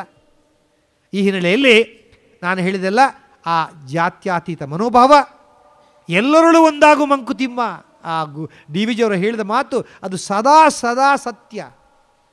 ಹುಲ್ಲಾಗು ಬೆಟ್ಟದಡಿ ಮನೆಗೆ ಮಲ್ಲಿಗೆಯಾಗು, ಕಲ್ಲಾಗು ಕಷ್ಟಗಳ ವಿಧಿಸುರಿಯೇ, ಕಲ್ಲು ಸಕ್ಕರೆಯಾಗು ದೀನ ದುರ್ಬಲರಿಗೆ, ಎಲ್ಲರಲ್ಲೂ ಒಂದಾಗು ಮಂಕುತಿಮ್ಮ ಅಂತ ಡಿ ವಿ ಜಿಯವರ ಮಾತು ಅದು ಸದಾ ಸತ್ಯ. ಅದೇ ರೀತಿ ದಯೆ ಒಂದು ಮೌಲ್ಯ. ದಾನಂ ಹಸ್ತಸ್ಯ ಭೂಷಣಂ ಒಂದು ಮೌಲ್ಯ. ದಯೆ ಎಂಬ ಶಬ್ದವನ್ನು ಕುರುಡನು ಕೇಳಿಸಿಕೊಳ್ಳಬಲ್ಲ, ಕುರುಡನು ಓದಬಲ್ಲ, ಕಿವುಡನು ಕೇಳಿಸಿಕೊಳ್ಳಬಲ್ಲ. Kindness is a word which a blind can read and a deaf can hear. ದಯೆಯೇ ಧರ್ಮದ ಮೂಲವಯ್ಯ. ದಯೆ ಬೇಕು ಸಕಲ ಪ್ರಾಣಿಗಳಲ್ಲಿ ಅಂತಕ್ಕಂಥದ್ದು ಬಸವಣ್ಣ ಹೇಳಿದರು ನಮಗೆ. ಅದೇ ರೀತಿ ದಾನ ಸರ್, ಒಂದು ಅಂಶ ನಾವು ದಾನ ಮಾಡಲೇಬೇಕು ಸರ್. ಸಂಪತ್ತಿನಲ್ಲಿ 3 ಹಂತ ನಾನು ನಿಮಗೆ ಹೇಳಿದೆ. ಸಂಪತ್ತಿಗೆ 3 ಅವಸ್ಥೆಗಳಂತೆ. ಒಂದು ಭೋಗ, ಇನ್ನೊಂದು ತ್ಯಾಗ, ಇಲ್ಲದ್ರೆ ನಾಶ. ಭೋಗ ಅಂದರೆ ನೀವು ಎಂಜಾಯ್ ಮಾಡಿ, ನೀವೇ ಒಂದು ಬೆನ್ಸ್ ಕಾರ್ ತಗೊಳ್ಳಿ, ಫಾರಿನಿಗೆ ಹೋಗಿ ಚಿನ್ನ ಹಾಕ್ಕೊಳ್ಳಿ. ಈಗ 28,000 ಆಗಿದೆ, 30,000 ಆಗುತ್ತೆ, ಆದರೂ ಪರವಾಗಿಲ್ಲ, ತಗೊಳ್ಳಿ, ಚಿನ್ನ ಹಾಕೋಣ, ಸಂತೋಷ ಪಡೋಣ, ಭೋಗಿಸೋಣ. ಎಷ್ಟು ಭೋಗಿಸ್ಬೋದು? ಸ್ವಲ್ಪ ಅಂಶದ ದಾನವನ್ನು ಮಾಡಬೇಕಲ್ಲ, ತ್ಯಾಗ ಮಾಡಬೇಕು. ಇಲ್ಲದ್ರೆ ಏನಾಗುತ್ತೆ? ನಾಶ ಆಗುತ್ತೆ, ಇನ್ನೊಬ್ಬರು ತಿಂದು ಹೋಗುತ್ತಾರೆ. ಅದಕ್ಕೇನೆ ಪುರಂದರದಾಸರು ಹೇಳಿದರು, ಬಿಟ್ಟು ಹೋಗೋದಕ್ಕಿಂತ ಕೊಟ್ಟು ಹೋಗೋದು ಲೇಸಯ್ಯ. It is better to give and go rather than leave and go. ಯಾರ್ಯಾರು ತಿನ್ನೋದಕ್ಕಿಂತ ನನ್ನ ಕೈಲೇ ಕೊಟ್ಟು ಹೋದರೆ ಚೆನ್ನಾಗಿರುತ್ತಲ್ಲ. ಅದಕ್ಕೋಸ್ಕರ ದಾನ ಮಾಡಬೇಕಲ್ಲ. ದಾನಂ ಹಸ್ತಸ್ಯ ಭೂಷಣಂ ಸತ್ಯಂ ಕಂಠಸ್ಯ ಭೂಷಣಂ. ಎಂಥ ಮಾತು! ನನ್ನ ಕೊರಳಿನ ಸೌಂದರ್ಯ ನೆಕ್ಲೆಸಲ್ಲ, ಸತ್ಯ ಹೇಳುವುದರಲ್ಲಿ, ಕೈಯ ಸೌಂದರ್ಯ ನೀಡುವುದರಲ್ಲಿ, ತಗೊಳ್ಳೋದ್ರಲ್ಲ. ದಾನವನ್ನು ಮಾಡಬೇಕಂತೆ. ಒಂದು ಸಣ್ಣ ಘಟನೆ ನನಗೆ ನೆನಪಾಯಿತು. ನನಗೆ ಆಗ ಅವರು ಹೇಳಿದ್ರೆ ನೆನಪಾಗುತ್ತೆ. ಮಹಾಭಾರತ ಮುಗಿಯಿತು. ಮಹಾಭಾರತ ಮುಗಿದಾಗ ತುಂಬ ಸ್ವಾರಸ್ಯಕರವಾದ ಘಟನೆ ಸರ್, ಅರ್ಥಗರ್ಭಿತವಾದ ಘಟನೆ. ಮಹಾಭಾರತ ಮುಗಿದ ಕೂಡಲೇ ಶ್ರೀಕೃಷ್ಣ ಪಾಂಡವರನ್ನು ಕರೆದು ಕೇಳ್ತಾನೆ, ನಮ್ಮ ಮಹಾಭಾರತ ಯುದ್ಧ ಗೆಲ್ಲಲಿಕ್ಕೆ ಏನು ಕಾರಣ? ಯಾವುದು ಕಾರಣ? ಧರ್ಮರಾಯ ಹೇಳ್ತಾನೆ, ನಮ್ಮ ಧರ್ಮವೇ ಕಾರಣ. ಅರ್ಜುನ ಹೇಳ್ತಾನೆ, ನನ್ನ ಶೌರ್ಯವೇ ಕಾರಣ. ಆಗ ಉಳಿದವರು ಹೇಳ್ತಾರೆ, ಭೀಮ ಹೇಳ್ತಾನೆ, ನನ್ನ ಶಕ್ತಿಯೇ ಕಾರಣ. ನಕುಲ ಸಹ, ಇಲ್ಲಪ್ಪ ಕೃಷ್ಣ, ನಿನ್ನ ಕರುಣೇ ಕಾರಣ. ಆಗ ಶ್ರೀಕೃಷ್ಣ ಹೇಳ್ತಾನೆ, ಅಪ್ಪ ನಿನ್ನ ಧರ್ಮವೂ ಅಲ್ಲ, ನನ್ನ ಕರುಣೆಯೂ ಅಲ್ಲ, ನಿನ್ನ ಶಕ್ತಿ ಸಾಮರ್ಥ್ಯವಲ್ಲ, ನಾವು ಮಹಾಭಾರತ ಯುದ್ಧದಲ್ಲಿ ಗೆಲ್ಲಲು ಕಾರಣ ಕರ್ಣನ ದಾನ ಅಂತ ಹೇಳ್ತಾನೆ. ಅವನೇನಾದರೂ ಕಣ್ಣು ಕುಂಡಲ ಕವಚ ಕೊಡದೇ ಇದ್ದರೆ ಇರ್ತದೆ, ಅವನನ್ನು ಗೆಲ್ಲಲಿಕ್ಕೆ ಸಾಧ್ಯ ಇರಲಿಲ್ಲ. ಅವನ ದಾನವೇ ಮಹಾಭಾರತ ಯುದ್ಧಕ್ಕೆ ಯಶಸ್ಸಿಗೆ ಕಾರಣವಾಯಿತು ಅಂತ ಒಂದು ಅದ್ಭುತವಾದ ಮಾತು ಹೇಳ್ತಾನೆ.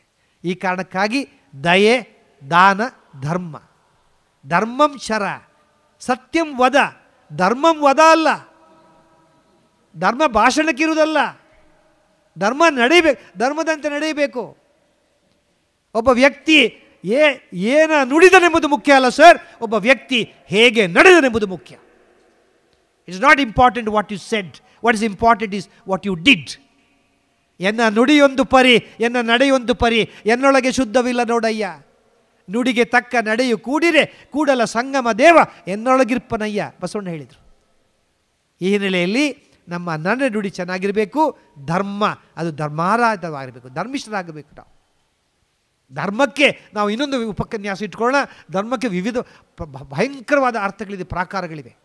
ಬಹುಶಃ ಸಂಸ್ಕೃತದಲ್ಲಿ ಇರ್ತಕ್ಕಂಥ 2 ಶಬ್ದಗಳಿಗೆ ಜಗತ್ತಿನ ಯಾವ ಭಾಷೆಯಲ್ಲಿ ಕೂಡ ನಾವು ಸರಿಸಮಾನವಾದ ಶಬ್ದವನ್ನು ಕೊಡಲಾರೆವು. ಅಂತಹ ಶಬ್ದಗಳೆಂದರೆ ನನ್ನ ದೃಷ್ಟಿಯಲ್ಲಿ ಒಂದು ಧರ್ಮ, ಇನ್ನೊಂದು ಮಾಯೆ. ಈ 2 ಶಬ್ದಗಳಿಗೆ ಇಕ್ವಲೆಂಟ್ ಶಬ್ದಗಳೇ ಇಲ್ಲ. ಆ ಧರ್ಮ ಅನ್ನೋದಕ್ಕೆ ಎಂಥ ಅದ್ಭುತವಾದ ಕಲ್ಪನೆ ಇದೆ ಸರ್. ಏನಪ್ಪ ಧರ್ಮಶಾಸ್ತ್ರ ಅಂತ ಒಂದು ಕಡೆ ಹೇಳ್ತೇವೆ, ಇಲ್ಲಪ್ಪ ಅವನಿಗೆ ಧರ್ಮ ಮಾಡು ಅಂತಂತೇವೆ. ಮೇಲಕ್ಕೆ ಉರಿಯುವುದು ನೀರಿನ ಬೆಂಕಿಯ ಧರ್ಮ, ಕೆಳಕ್ಕೆ ಹರಿಯುವುದು ನೀರಿನ ಧರ್ಮ ಅಂತೇವೆ. ಬೊಗಳುವುದು ನಾಯಿಯ ಧರ್ಮ ಅಂತೇವೆ, ಕಚ್ಚುವುದು ಹಾವಿನ ಧರ್ಮ ಅಂತ. ಯಾವುದು ಧರ್ಮ ಅಲ್ವಾ? ಇದಕ್ಕೆ ತುಂಬ ಇದೆ, ಅದು ಇವತ್ತಿನ ವಿಷಯ ಅಲ್ಲ. ಆದರೆ ಒಂದೇ ಮಾತಲ್ಲಿ ಹೇಳಿಬಿಡ್ತೇನೆ, ಧರ್ಮ ಅಂದರೆ ಪತಿತಂ ಪತಂತಂ ಪತಿಷ್ಯಂತಂ ಯ ಉದ್ಧರತಿ ಸಾ ಧರ್ಮ. ಅದ್ಭುತವಾದ ಒಂದೇ ಮಾತು. ಪತಿತಂ ಕೆಳಗೆ ಬಿದ್ದವನನ್ನು, ಪತಂತಂ ಬೀಳುತ್ತಿರುವವನನ್ನು, ಪತಿಷ್ಯಂತಂ ಬೀಳಲಿರುವವನನ್ನು ಮೇಲಕ್ಕೆ ಉದ್ಧರಿಸುವುದೇ ಅದುವೇ ನಿಜವಾದ ಧರ್ಮ, ಇನ್ಯಾವುದಿಲ್ಲ ಸರ್. ಆಯಿತಾ? ಅಲ್ಲಿಂದ ಮುಂದಿನ ಒಂದು ಮೌಲ್ಯ ಕ್ಷಮೆ. Forget and forgive. ಎಂಥ ಅದ್ಭುತವಾದ ಕಲ್ಪನೆ ಸರ್. ಅದು ಒಂದು ಮೌಲ್ಯ ಸರ್. ಆ ಕ್ಷಮಾಗುಣ ಇದೆಯಲ್ಲ, ಅದಕ್ಕೆ ಭಯಂಕರವಾದ ಶಕ್ತಿ ಬೇಕು.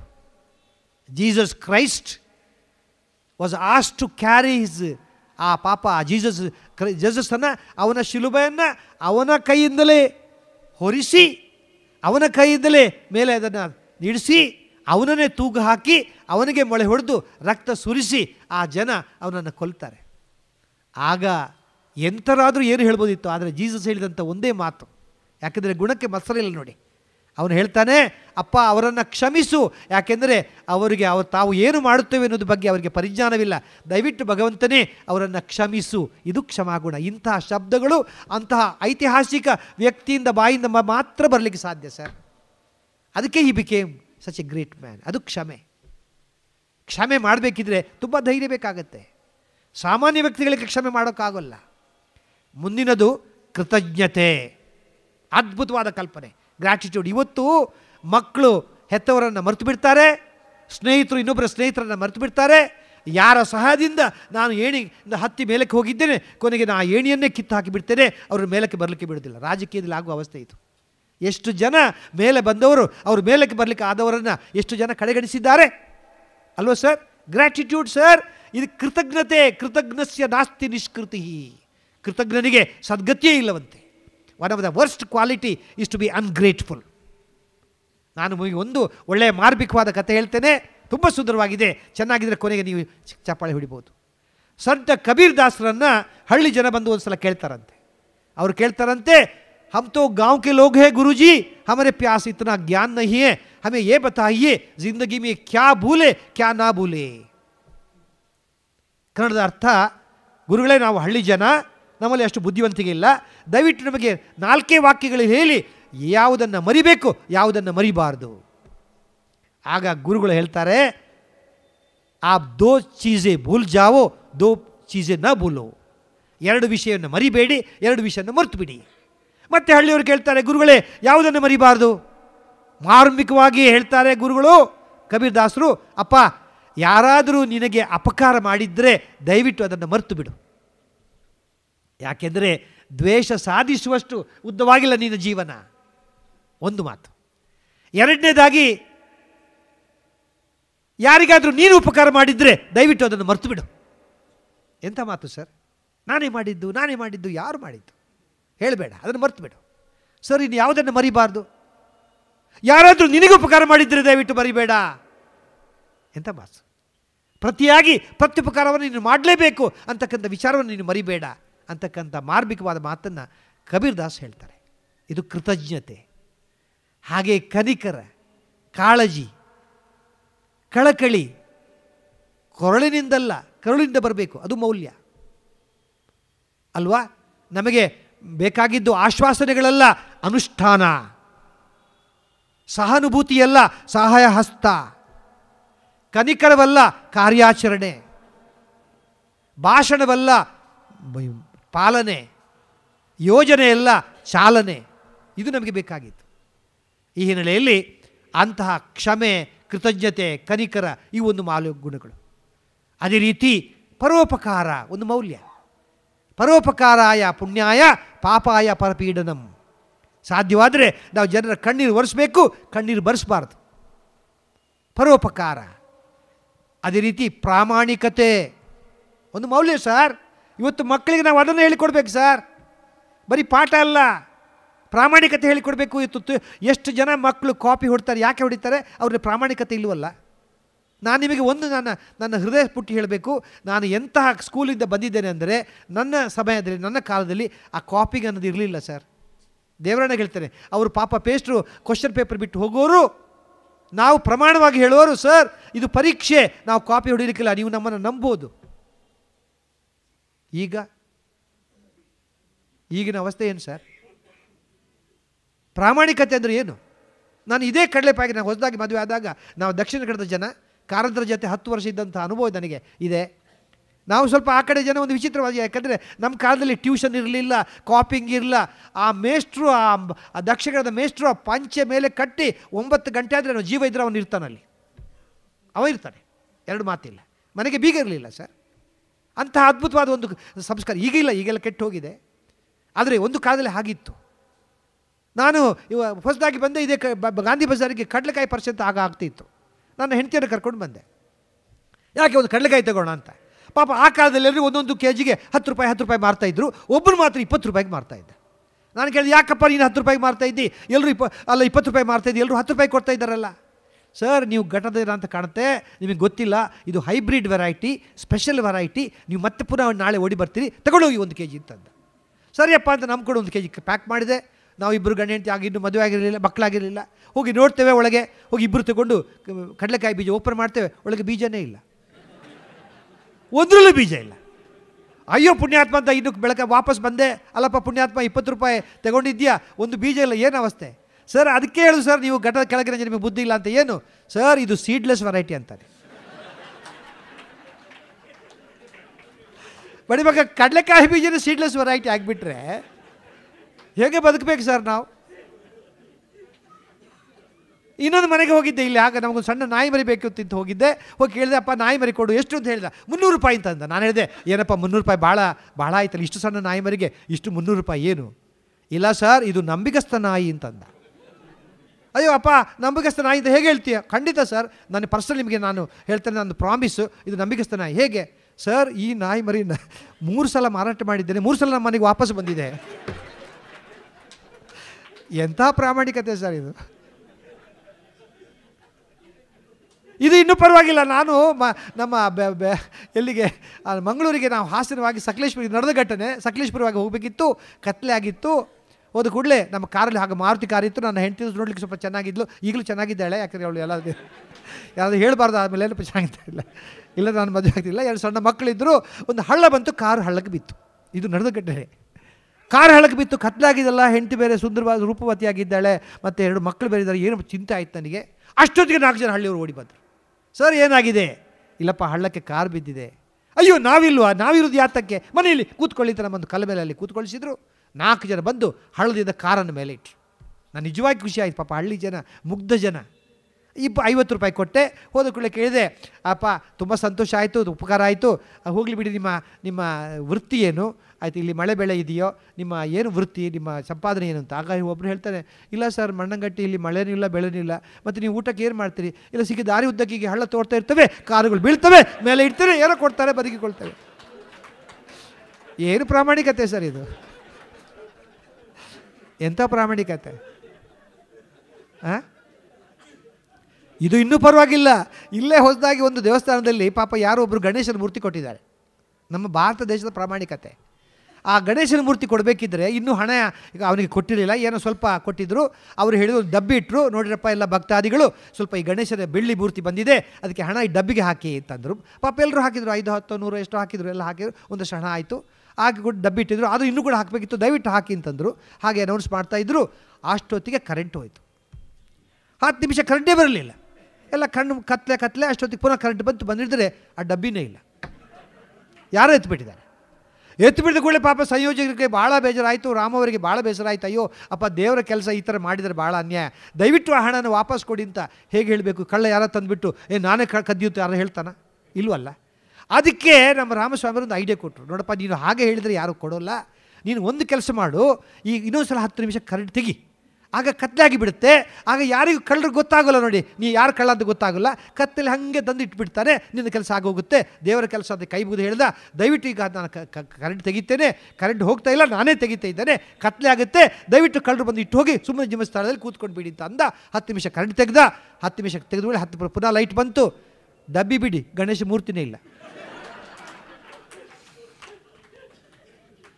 ಎಂಥ ಪ್ರಾಮಾಣಿಕತೆ ಸರ್! ಇಂಥ ಹಲವಾರು ಉದಾಹರಣೆ ನಾನು ಯಾಕೆ ಹಾಸ್ಯ ರೂಪದಲ್ಲಿ ಹೇಳಿದೆ ಅಂದರೆ, ಪ್ರಾಮಾಣಿಕತೆ ಅನ್ನೋದನ್ನು ನೀವು ಕಲಿಬೇಕು ದೀನ್ ದಯಾಳ್ ಉಪಾಧ್ಯಾಯರಿಂದ. 2 ಘಟನೆ ಹೇಳ್ತೀನಿ, ಇದು ಹಾಸ್ಯ ಆಯಿತು, ಒಂದು ಒಳ್ಳೆಯ ವಿಚಾರವನ್ನು ಹೇಳ್ತೇನೆ. ದೀನ್ ದಯಾಳ್ ಉಪಾಧ್ಯಾಯರು ಪಾಪ ಆ ಸಮಯದಲ್ಲಿ ಅವರು 3ನೇ ಕ್ಲಾಸ್ ರೈಲು ದರ್ಜೆಯಲ್ಲಿ ಒಂದು ಸಲ ಅವರು ಪ್ರಯಾಣ ಮಾಡ್ತಾಯಿದ್ರಂತೆ. ಆದರೆ ಗುರೂಜಿ 2nd ಕ್ಲಾಸಲ್ಲಿ ಪ್ರಯಾಣ ಮಾಡ್ತಾಯಿದ್ರಂತೆ. ಗುರೂಜಿ, ಇದು ನಾನು ಓದಿದ ನೆನಪು. ಪಾಪ ದೀನ್ ದಯಾಳ್ ಉಪಾಧ್ಯಾಯರಿಗೆ ಏನು ಗುರುಜಿ ಹತ್ರ ಮಾತಾಡೋದಿತ್ತು. ಅವರು ಒಂದು ಸ್ಟೇಷನಲ್ಲಿ ಇಳಿದುಬಿಟ್ಟು ಇನ್ನೊಂದು ಸ್ಟೇಷನ್ ಇಳಿದುಬಿಟ್ಟು ಅವರ 2ನೇ ದರ್ಜೆಗೆ ಹೋಗಿ ಅವ್ರ ಹತ್ರ ಮಾತುಕತೆ ಮುಗಿಸಿ ಆ ನೆಕ್ಸ್ಟ್ ಸ್ಟೇಷನಲ್ಲಿ ವಾಪಸ್ ಬರ್ತಾರೆ. ಬಂದ ಕೂಡಲೇ ಟಿಕೆಟ್ ಕಲೆಕ್ಟರ್ನ ಹೇಳ್ತಾರೆ, ನೋಡಪ್ಪ ನಾನು ಈ ಸ್ಟೇಷನಿಂದ ಈ ಸ್ಟೇಷನ್ವರೆಗೆ ನಾನು 2ನೇ ದರ್ಜೆಯಲ್ಲಿ ಪ್ರಯಾಣ ಮಾಡಿದ್ದೇನೆ, ನಾನು ಟಿಕೆಟ್ ಇರೋದು ನನಗೆ 3ನೇ ದರ್ಜೆಯದ್ದು, ಆ ವ್ಯತ್ಯಾಸ ಏನು ಅಂತ ಹೇಳು, ನಾನು ಕೊಟ್ಟು ಬಿಡ್ತೇನೆ.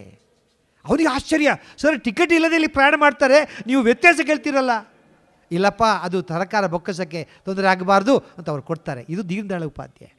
ಅದು ಹೋಗಲಿ ಬಿಡಿ ಸರ್, ಇನ್ನೊಂದು ಕತೆ ಹೇಳ್ತೇನೆ, ನನಗೆ ಕಣ್ಣಲ್ಲಿ ನೀರು ಬಂತು ಆ ಕತೆ ಹೇಳಿ. Lal Bahadur Shastri, one of the finest prime minister the country has seen. ಎಂತಹ ಅದ್ಭುತವಾದ ವ್ಯಕ್ತಿ ಸರ್ ಅವರು.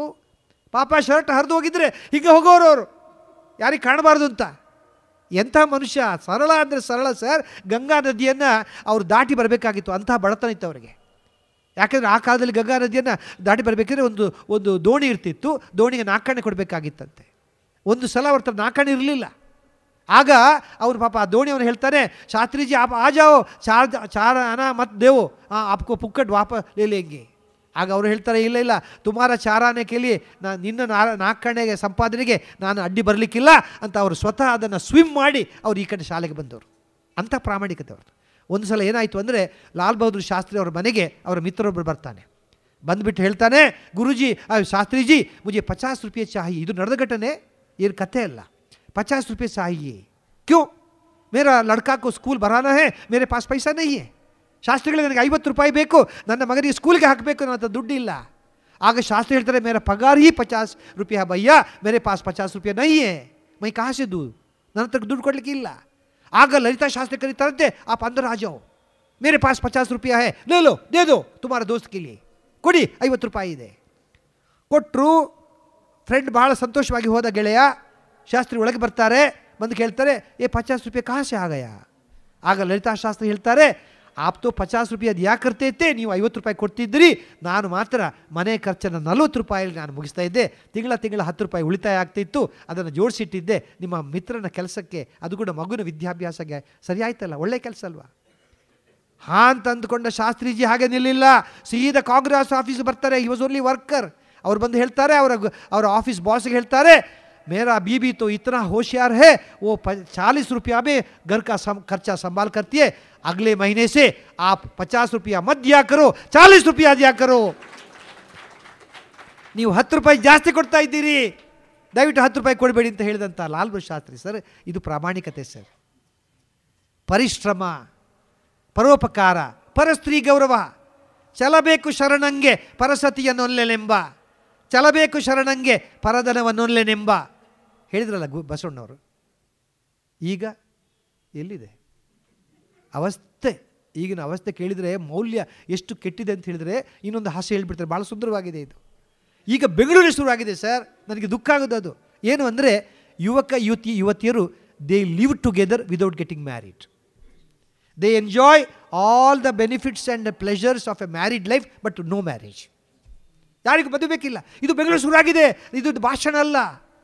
ಯುವತಿಯರ ಜಗತ್ತೇ ಬೇರೆ. ತಾವೆಲ್ಲ ಬಂದವರು ಸುಶಿಕ್ಷಿತರು, ಸುಸಂಸ್ಕೃತರು.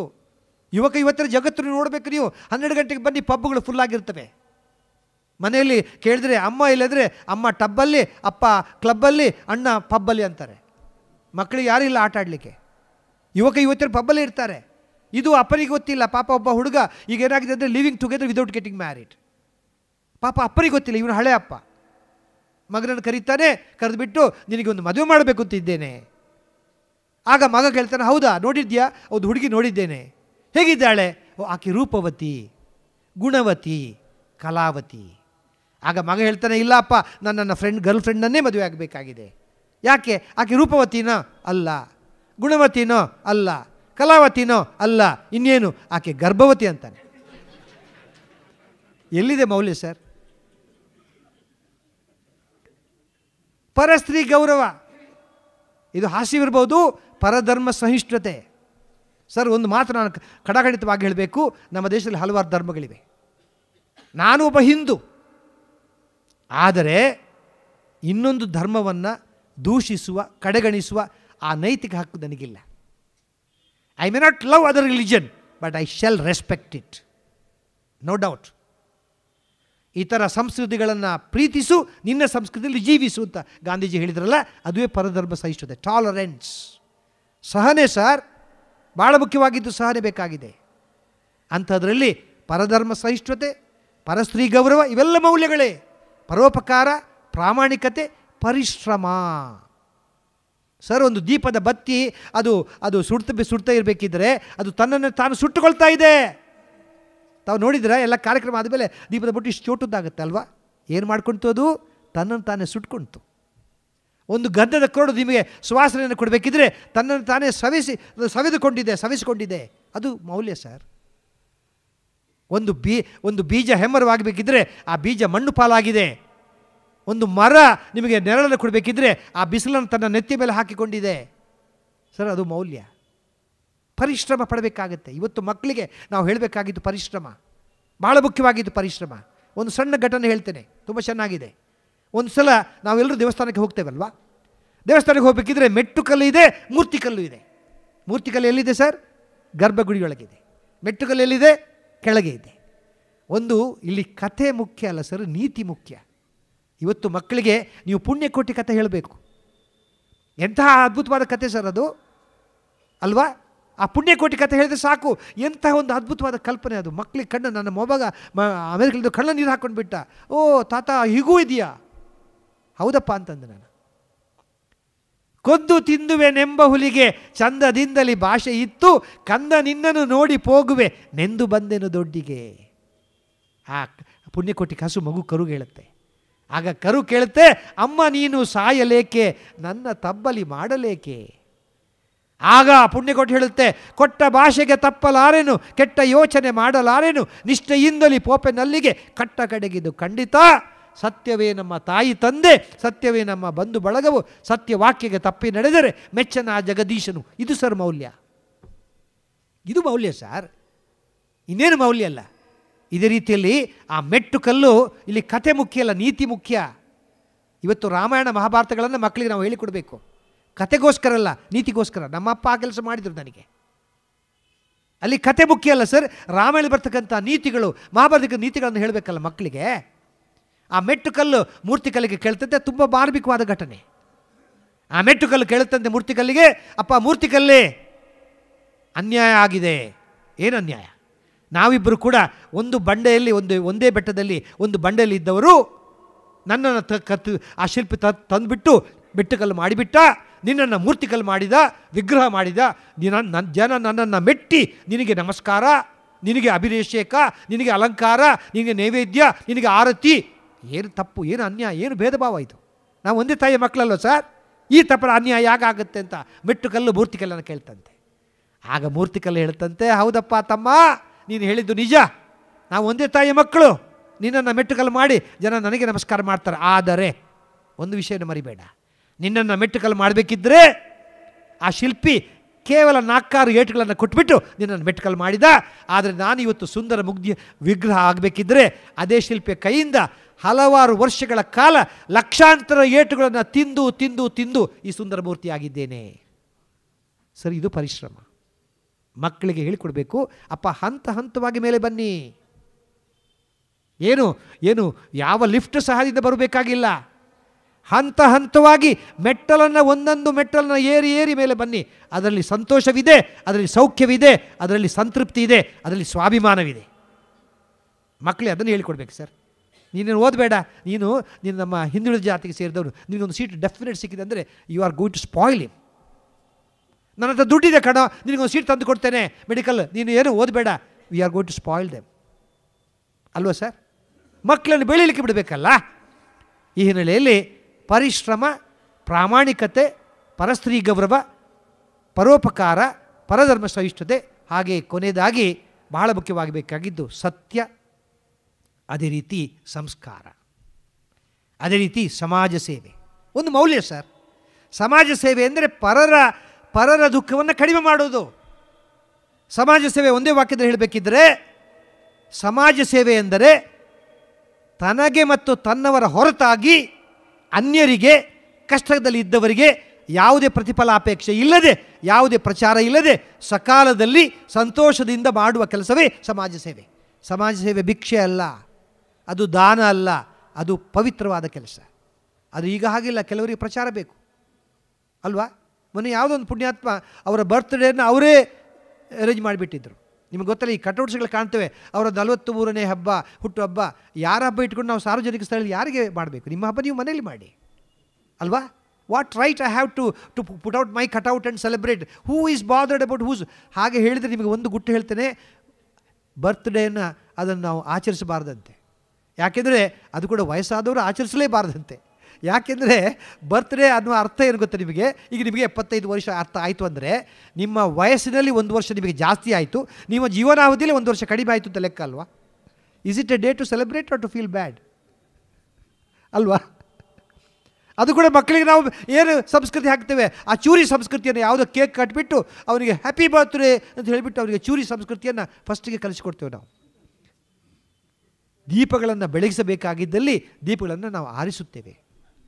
ದೀಪ ಜ್ಞಾನದ ಸಂಕೇತ, ಭರವಸೆಯ ಸಂಕೇತ, ಬಾಳಿನ ಸಂಕೇತ.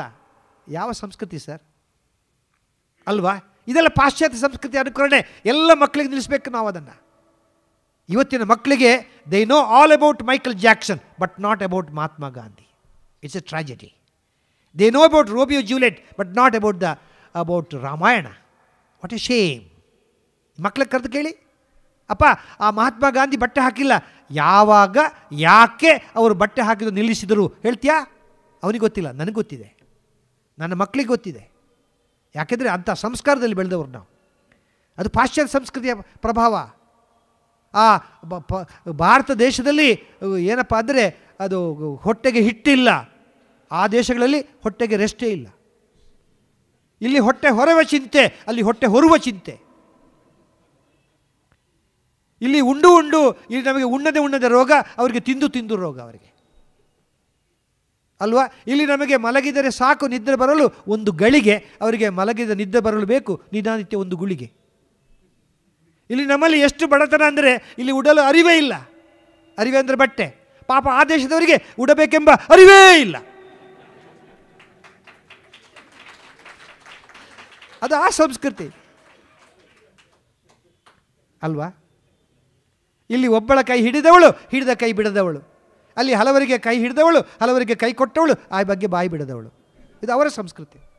ನಾವು ಅದನ್ನು ಇಟ್ಕೊಳ್ಳೋಕ್ಕಾಗತ್ತಾ?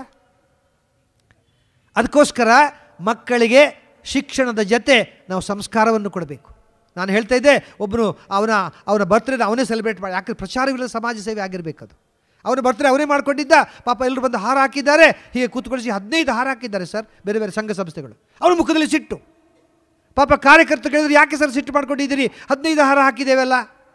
ಆಗ ಅವನು ಹೇಳ್ತಾನೆ, ಸಿಟ್ಟು ಮಾಡಿದ್ರೆ ಇನ್ನೇನ್ರಿ, 25 ಹಾರಗಳಿಗೆ ದುಡ್ಡು ಕೊಟ್ಟಿದ್ದೇನೆ, ಬರೀ 15 ಹಾರ ಹಾಕಿಸಿದ್ದೀರಲ್ಲ.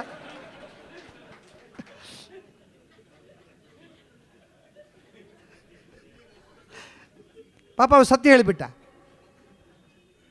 ಸಮಾಜ ಸೇವೆ ಅಂದರೆ ಹಾಗಿರಬೇಕಾಗತ್ತೆ, ಫಲಾಪೇಕ್ಷೆ ಇಲ್ಲದ. ಅದು ಅಮ್ಮನ ಪ್ರೀತಿ ಅಂತಿರಬೇಕು. ಅಮ್ಮನ ಪ್ರೀತಿಯಲ್ಲಿ ಯಾವ ಪ್ರತಿಫಲಾಪೇಕ್ಷೆ ಇಲ್ಲ. ಅಮ್ಮನ ಪ್ರೀತಿ, ಅಮ್ಮನ ಕೊಟ್ಟ ಗುದ್ದಲ್ಲಿ ನೋವೇ ಇಲ್ಲ. ಯಾಕೆ? ಪ್ರೀತಿಯೇ ಪ್ರೀತಿ. ಎಂತಹ ಕಲ್ಪನೆ ಸರ್ ಅದು. ಅಮ್ಮ ಕೊಟ್ಟ ಗುದ್ದಲ್ಲಿ ನೋವಿದೆಯಾ? ಇಲ್ಲವೇ ಇಲ್ಲ. ಎಷ್ಟು ಪ್ರೀತಿ. ಮಕ್ಕಳಿಗೆ ಶಿಕ್ಷಣದ ಸಂಸ್ಕಾರವನ್ನು ಕೊಡಬೇಕು ಸರ್. ತಮಗೆ ಮೊಮ್ಮಕ್ಕಳಿರ್ಬೋದು, ಮಕ್ಕಳಿರ್ಬೋದು, ದಯವಿಟ್ಟು ತಿಳ್ಕೊಳ್ಳಿ. As a professor I am telling you, I have seen enough students for the last 42 years. I might have taught about thousands of children. But the tragedy is that they are all educated, but many of them are not cultured. ಸಭ್ಯತೆ ಇಲ್ಲ, ಸೌಜನ್ಯತೆ ಇಲ್ಲ. ನನ್ನ ಶ್ರೀಶಂಕರ ವಾಹಿನಿಯ ಆ ಚಿಂತನ ಕಾದ ನೀವು ಒಂದು ದಿವಸ ನೋಡ್ಬೋದು ಸಭ್ಯತೆ ಸೌಜನ್ಯತೆ ಬಗ್ಗೆ. ಇವತ್ತು ಅದಿಲ್ಲ ಸರ್. ನೀವು ಕೆಲವು ಮನೆಗಳಿಗೆ ಹೋಗಿ, ಎಷ್ಟು ಮಕ್ಕಳು ಚೆನ್ನಾಗಿರ್ತಾರೆ. ಅಂಕಲ್ ಬನ್ನಿ, ಅಂಕಲ್ ಬನ್ನಿ, ಅಂಕಲ್ ಒಳಗೆ ಬನ್ನಿ, ಕೂತ್ಕೊಳ್ಳಿ ಅಂಕಲ್. ಅಪ್ಪ ಇಲ್ಲ, ಅಮ್ಮ ಇಲ್ಲ, ಈಗೇನು ಬಂದುಬಿಡ್ತಾರೆ. ಅಂಕಲ್ ನಿಮಗೆ ನಾನು ಫ್ಯಾನ್ ಹಾಕ್ಲಿಯಾ? ಅಂಕಲ್ ಅಲ್ಲಿವರೆಗೆ ಟಿ ವಿ ನೋಡ್ತಾ ಇರಿ. ಅಂಕಲ್ ಅಲ್ಲಿವರೆಗೆ ಪೇಪರ್ ಓದ್ತಾ ಇರಿ. ಅಂಕಲ್ ನಿಮಗೆ ಕುಡಿಲಿಕ್ಕೆ ನಾನು ತರಲ್ಲ. ಇದು ಒಂದು ಭಾಗ. ಕೆಲವು ಮನೆಗಳಿಗೆ ಹೋದರೆ ಅಪ್ಪ ಇಲ್ಲ, ಏನು ಮಾಡಬೇಕು ಇವನು? ನೋಡಿ ಎಷ್ಟು ವ್ಯತ್ಯಾಸ. ಮಕ್ಕಳಿಗೆ ಇದನ್ನು ಕಲಿಸ್ಬೇಕಲ್ಲ. ಸರ್, ಶಿಕ್ಷಣ ಬೇರೆ, ಸಂಸ್ಕಾರ ಬೇರೆ. ಶಿಕ್ಷಣ ಶಾಲಾ ಕಾಲೇಜುಗಳಿಗೆ ಬರಲಿ, ಸಂಸ್ಕಾರ ಮನೆಯಿಂದ ಬರಬೇಕು. ಹೆತ್ತವರಿಗೆ ಹೊಣೆಗಾರಿಕೆ ಅಂಥೇಳಿ ನಾನು ಇದೇ ನ್ಯಾಷನಲ್ ಕಾಲೇಜಲ್ಲಿ ಮೊನ್ನೆ 1,000 ಪೇರೆಂಟ್ಸ್ಗೆ ಮಾತಾಡಿದೆ. ಅದ್ಭುತವಾದ ಕಲ್ಪನೆ.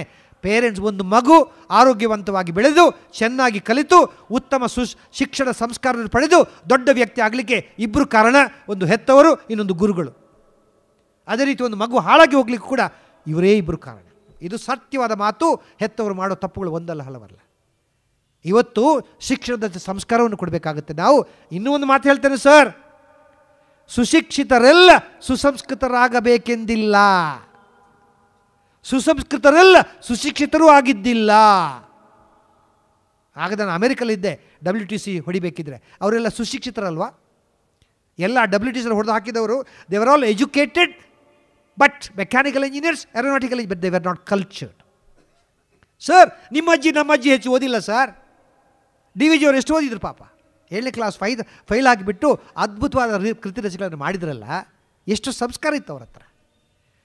ಕೊನೆ ಮಾತು ಹೇಳ್ತಾ ಇದ್ದೇನೆ, ಶಿಕ್ಷಣ ಬೇರೆ. ನಮ್ಮ ಅಜ್ಜಿ ನಿಮ್ಮ ಅಜ್ಜಿ ಓದಿಲ್ಲ, ಅದೇ ಸುಸಂಸ್ಕೃತರಾಗಿದ್ದರು. ನಮ್ಮ ಅಜ್ಜಿ ಯಾವಾಗಲೂ ಹೇಳೋಳು, ಅಪ್ಪ ಯಾರ ಬಗ್ಗೆ ಆದರೂ ಒಳ್ಳೆ ಮಾತಾಡುವ ಅವಕಾಶ ಬಂದರೆ 4 ಮಾತುಗಳನ್ನು ಜಾಸ್ತಿ ಆಡಿಬಿಡು, ಯಾರ ಬಗ್ಗೆ ಆದರೂ ಕೆಟ್ಟದೇ ಆಡಬೇಕಾದ ಸಂದರ್ಭ ಬಂದರೆ 4 ಮಾತುಗಳನ್ನು ಕಡಿಮೆ ಆಡಿಬಿಡು. ಎಂಥ ಸಂಸ್ಕಾರ ಇತ್ತು. ಇಂಥ 100 ನಿದರ್ಶನಗಳಿವೆ. ಸಮಯದ ಅಭಾವದಿಂದ ನಾನು ಒಂದೇ ಒಂದು ಘಟನೆ ಹೇಳ್ತೇನೆ. ಒಂದು ಬೀದಿಯಲ್ಲಿ ಹರಿಕಥೆ ನಡೀತಾ ಇತ್ತಂತೆ. ಹರಿಕಥೆ ನಡಿಬೇಕಿದ್ರೆ ಪಾಪ ಹರಿದಾಸ ಹೇಳಿದಂತೆ, ನೀವೆಲ್ಲ ಹರಿನಾರಾಯಣ ಸ್ಮರಣೆಯನ್ನು ಮಾಡಿ ನೀವೆಲ್ಲ ಸ್ವರ್ಗಕ್ಕೆ ಹೋಗ್ತೀರಿ ಹೇಳಿ, ನಿಮಗೆ ಸ್ವರ್ಗಕ್ಕೆ ಹೋಗಲಿಕ್ಕೆ ಯಾರಿಗೆ ಇಚ್ಛೆ ಇದೆ ಕೈ ಎತ್ತಿ. ಪಾಪ ಎಲ್ಲ ಕೈ ಎತ್ತಿದ್ರು. ಸರ್, ನನಗೋಗ್ಬೇಕು ಅಂತ. ಪಾಪ ಒಬ್ಬಳು ಜಾಣೆ ಅಜ್ಜಿ ಕೈ ಎತ್ತಲೇ ಇಲ್ಲ ಅಂತೆ. ಆಗ ಹರಿದಾಸ ಕೇಳ್ತಾರೆ, ಯಾಕಜ್ಜಿ ನಿನಗೆ ಸ್ವರ್ಗ ಹೋಗ್ಲಿಕ್ಕೆ ಇಚ್ಛೆ ಇಲ್ವಾ? ಇದೇ ಗುರುಗಳೇ, ಯಾರಿಗೆ ಬೇಕಿಲ್ಲ ಸ್ವರ್ಗ ಅಂದರೆ, ಯಾರಿಗೆ ಬೇಡ, ಮತ್ತು ನೀ ಕೈ ಎತ್ತಲೇ ಇಲ್ಲ. ನಾನು ಯಾಕೆ ಎತ್ತಿಲ್ಲ ಅಂದರೆ, ಈ ಬೀದಿಯಲ್ಲಿ ಇಷ್ಟೊಂದು ಜನ ಪಟ್ಟಿಗರು, ಇವರು ಸ್ವರ್ಗಕ್ಕೆ ಹೋದ ಮೇಲೆ ಈ ಬೀದಿನೇ ಸ್ವರ್ಗ ಆಗಿಬಿಡುತ್ತೆ, ಅವ್ರ ಮೇಲಕ್ಕೆ ಹೋಗಲಿ, ನಾನು ಇಲ್ಲೇ ಇರ್ತೇನೆ.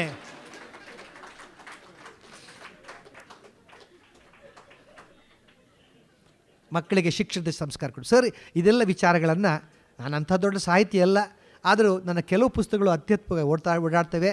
ಮನಮಂಥನ ಶುಭಚಿಂತನ ಅಂತಕ್ಕಂಥ ನನ್ನ ಒಂದು ಪುಸ್ತಕ ಈಗಾಗಲೇ 5 ಮುದ್ರಣ, 3 ಪ್ರಶಸ್ತಿಯನ್ನು ಪಡೆದು ಅದು 14,000 ಪ್ರತಿಗಳು 4 ವರ್ಷದಲ್ಲಿ ಮಾರಾಟ ಆಯಿತು. 60 ವೈಚಾರಿಕ ಲೇಖನಗಳು, ಬದುಕುವ ಕಲೆಯಿಂದ ಹಿಡಿದು ವೃದ್ಧಾಪ್ಯದ ಸಮಸ್ಯೆ, ಆದರ್ಶ ದಂಪತಿಗಳು ಅಂತ ಯಾರಿಲ್ಲ, ಎಲ್ಲ ಡೋಂಗಿ. ಆದರ್ಶ ದಂಪತಿಗಳು ಇದ್ದಾರೆ, ಯಾರು ಗೊತ್ತಾ? ಕುರುಡ ಗಂಡ ಕಿವಿಡಿ ಹೆಂಡತಿ, ಇವರು ಮಾತ್ರ ಆದರ್ಶ ದಂಪತಿಗಳು.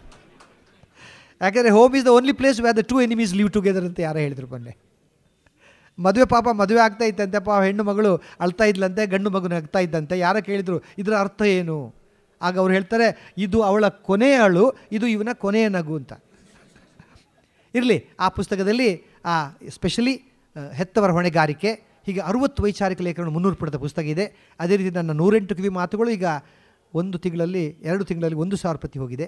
ಪುಸ್ತಕಗಳ ಕೆಲವು ಪ್ರತಿ ತಂದಿದ್ದೇನೆ. ಯಾವ ಲಾಭವೂ ಬೇಕಿಲ್ಲ, ಭಗವಂತ ನನಗೆ ಎಲ್ಲ ಕೊಟ್ಟಿದ್ದಾನೆ. ಹಾಗೆಂತೇಳಿ ಪುಸ್ತಕವನ್ನು ಫ್ರೀ ಕೊಡಬಾರ್ದು ಅನ್ನೋ ದೃಷ್ಟಿಯಿಂದ 2 ಪುಸ್ತಕಗಳ ಬೆಲೆ 400 ರೂಪಾಯಿ ಆಗಿದ್ದರೂ ಕೂಡ ಅದನ್ನು ಕಾಸ್ಟ್ ಪ್ರೈಸ್ 200 ರೂಪಾಯಲ್ಲಿ ಆಸಕ್ತಿ ಇದ್ದವರಿಗೆ ಕೊಡಲಿಕ್ಕೆ ಲಭ್ಯ ಇದ್ದೇನೆ. ಯಾರಾದರೂ ಮತ್ತೆ ಸಂಪರ್ಕಿಸ್ಬೋದು.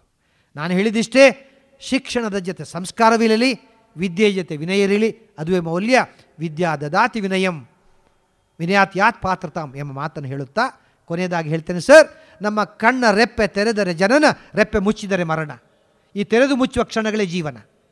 ಆ ಜೀವನ ಸುದೀರ್ಘವಾಗಿರಬೇಕು, ಸಂತೋಷವಾಗಿರಬೇಕು, ಸಾರ್ಥಕವಾಗಿರಬೇಕಿದ್ದರೆ ಮೌಲ್ಯಗಳನ್ನು ನಾವು ಅಳವಡಿಸಿಕೊಳ್ಬೇಕು ಅಂತ ಮಾತನ್ನು ಹೇಳಿ, aim of life is not only to go to heaven but to create a heavenly atmosphere when we are alive. ಜೀವನದ ಉದ್ದೇಶ ಸತ್ತ ಮೇಲೆ ಸ್ವರ್ಗಕ್ಕೆ ಹೋಗುವುದಲ್ಲ. ಅದನ್ನು DVG ಅವರು ಹೇಳ್ತಾರೆ. ಮರಣದಿ ಮುಂದೇನು ಭೂತವೇ, ಪ್ರೇತವೇ, ಪರಲೋಕವೇ, ಪುನರ್ಜನ್ಮವೇ, ತಿರುಗಿ ಬಂದವರಿಲ್ಲ, ವರದಿ ತಂದವರಿಲ್ಲ, ಈ ಧರಣಿಗಳು ಬಾಳು ನೀ ಜೀವನವ ಮಂಕುತಿಮ್ಮ. ಹಾಗಾಗಿ ನಮ್ಮ ಜೀವನದ ಉದ್ದೇಶ, ನಾವು ಸತ್ತ ಮೇಲೆ ಸ್ವರ್ಗಕ್ಕೆ ಹೋಗ್ತಾ ಇಲ್ಲೋದು ಯಾರಿಗೂ ಗೊತ್ತು. ಆದರೆ ಜೀವಂತವಿರುವಾಗಲೇ ನಾವು ಸ್ವರ್ಗಮಯ ವಾತಾವರಣ ನಿರ್ಮಿಸೋಣ. ಅದಕ್ಕೆ ಭಗವಂತನ ಕೃಪೆ ಇರಲಿ. ಯಾಕೆಂದರೆ 50 ದಿನಗಳ ಕಾಲ ಆಹಾರವಿಲ್ಲದೆ ಬದುಕಬಹುದಂತೆ, 5 ದಿನಗಳ ಕಾಲ ನೀರಿಲ್ಲದೆ ಬದುಕಬಹುದಂತೆ, 5 ನಿಮಿಷಗಳ ಕಾಲ ಆಕ್ಸಿಜನ್ ಗಾಳಿ ಇಲ್ಲದೆ ಬದುಕಬಹುದು. ಆದರೆ ಒಂದು ಕ್ಷಣ ಕೂಡ ಭಗವಂತನ ಕೃಪೆ ಇಲ್ಲದೆ ಬದುಕಲಾರೆವು. ಅಂತಹ ಭಗವಂತನ ಕೃಪೆ ತಮಗಿರಲಿ. ಎಲ್ಲರಿಗೂ ನಮಸ್ಕಾರ. ಎಲ್ಲರಿಗೂ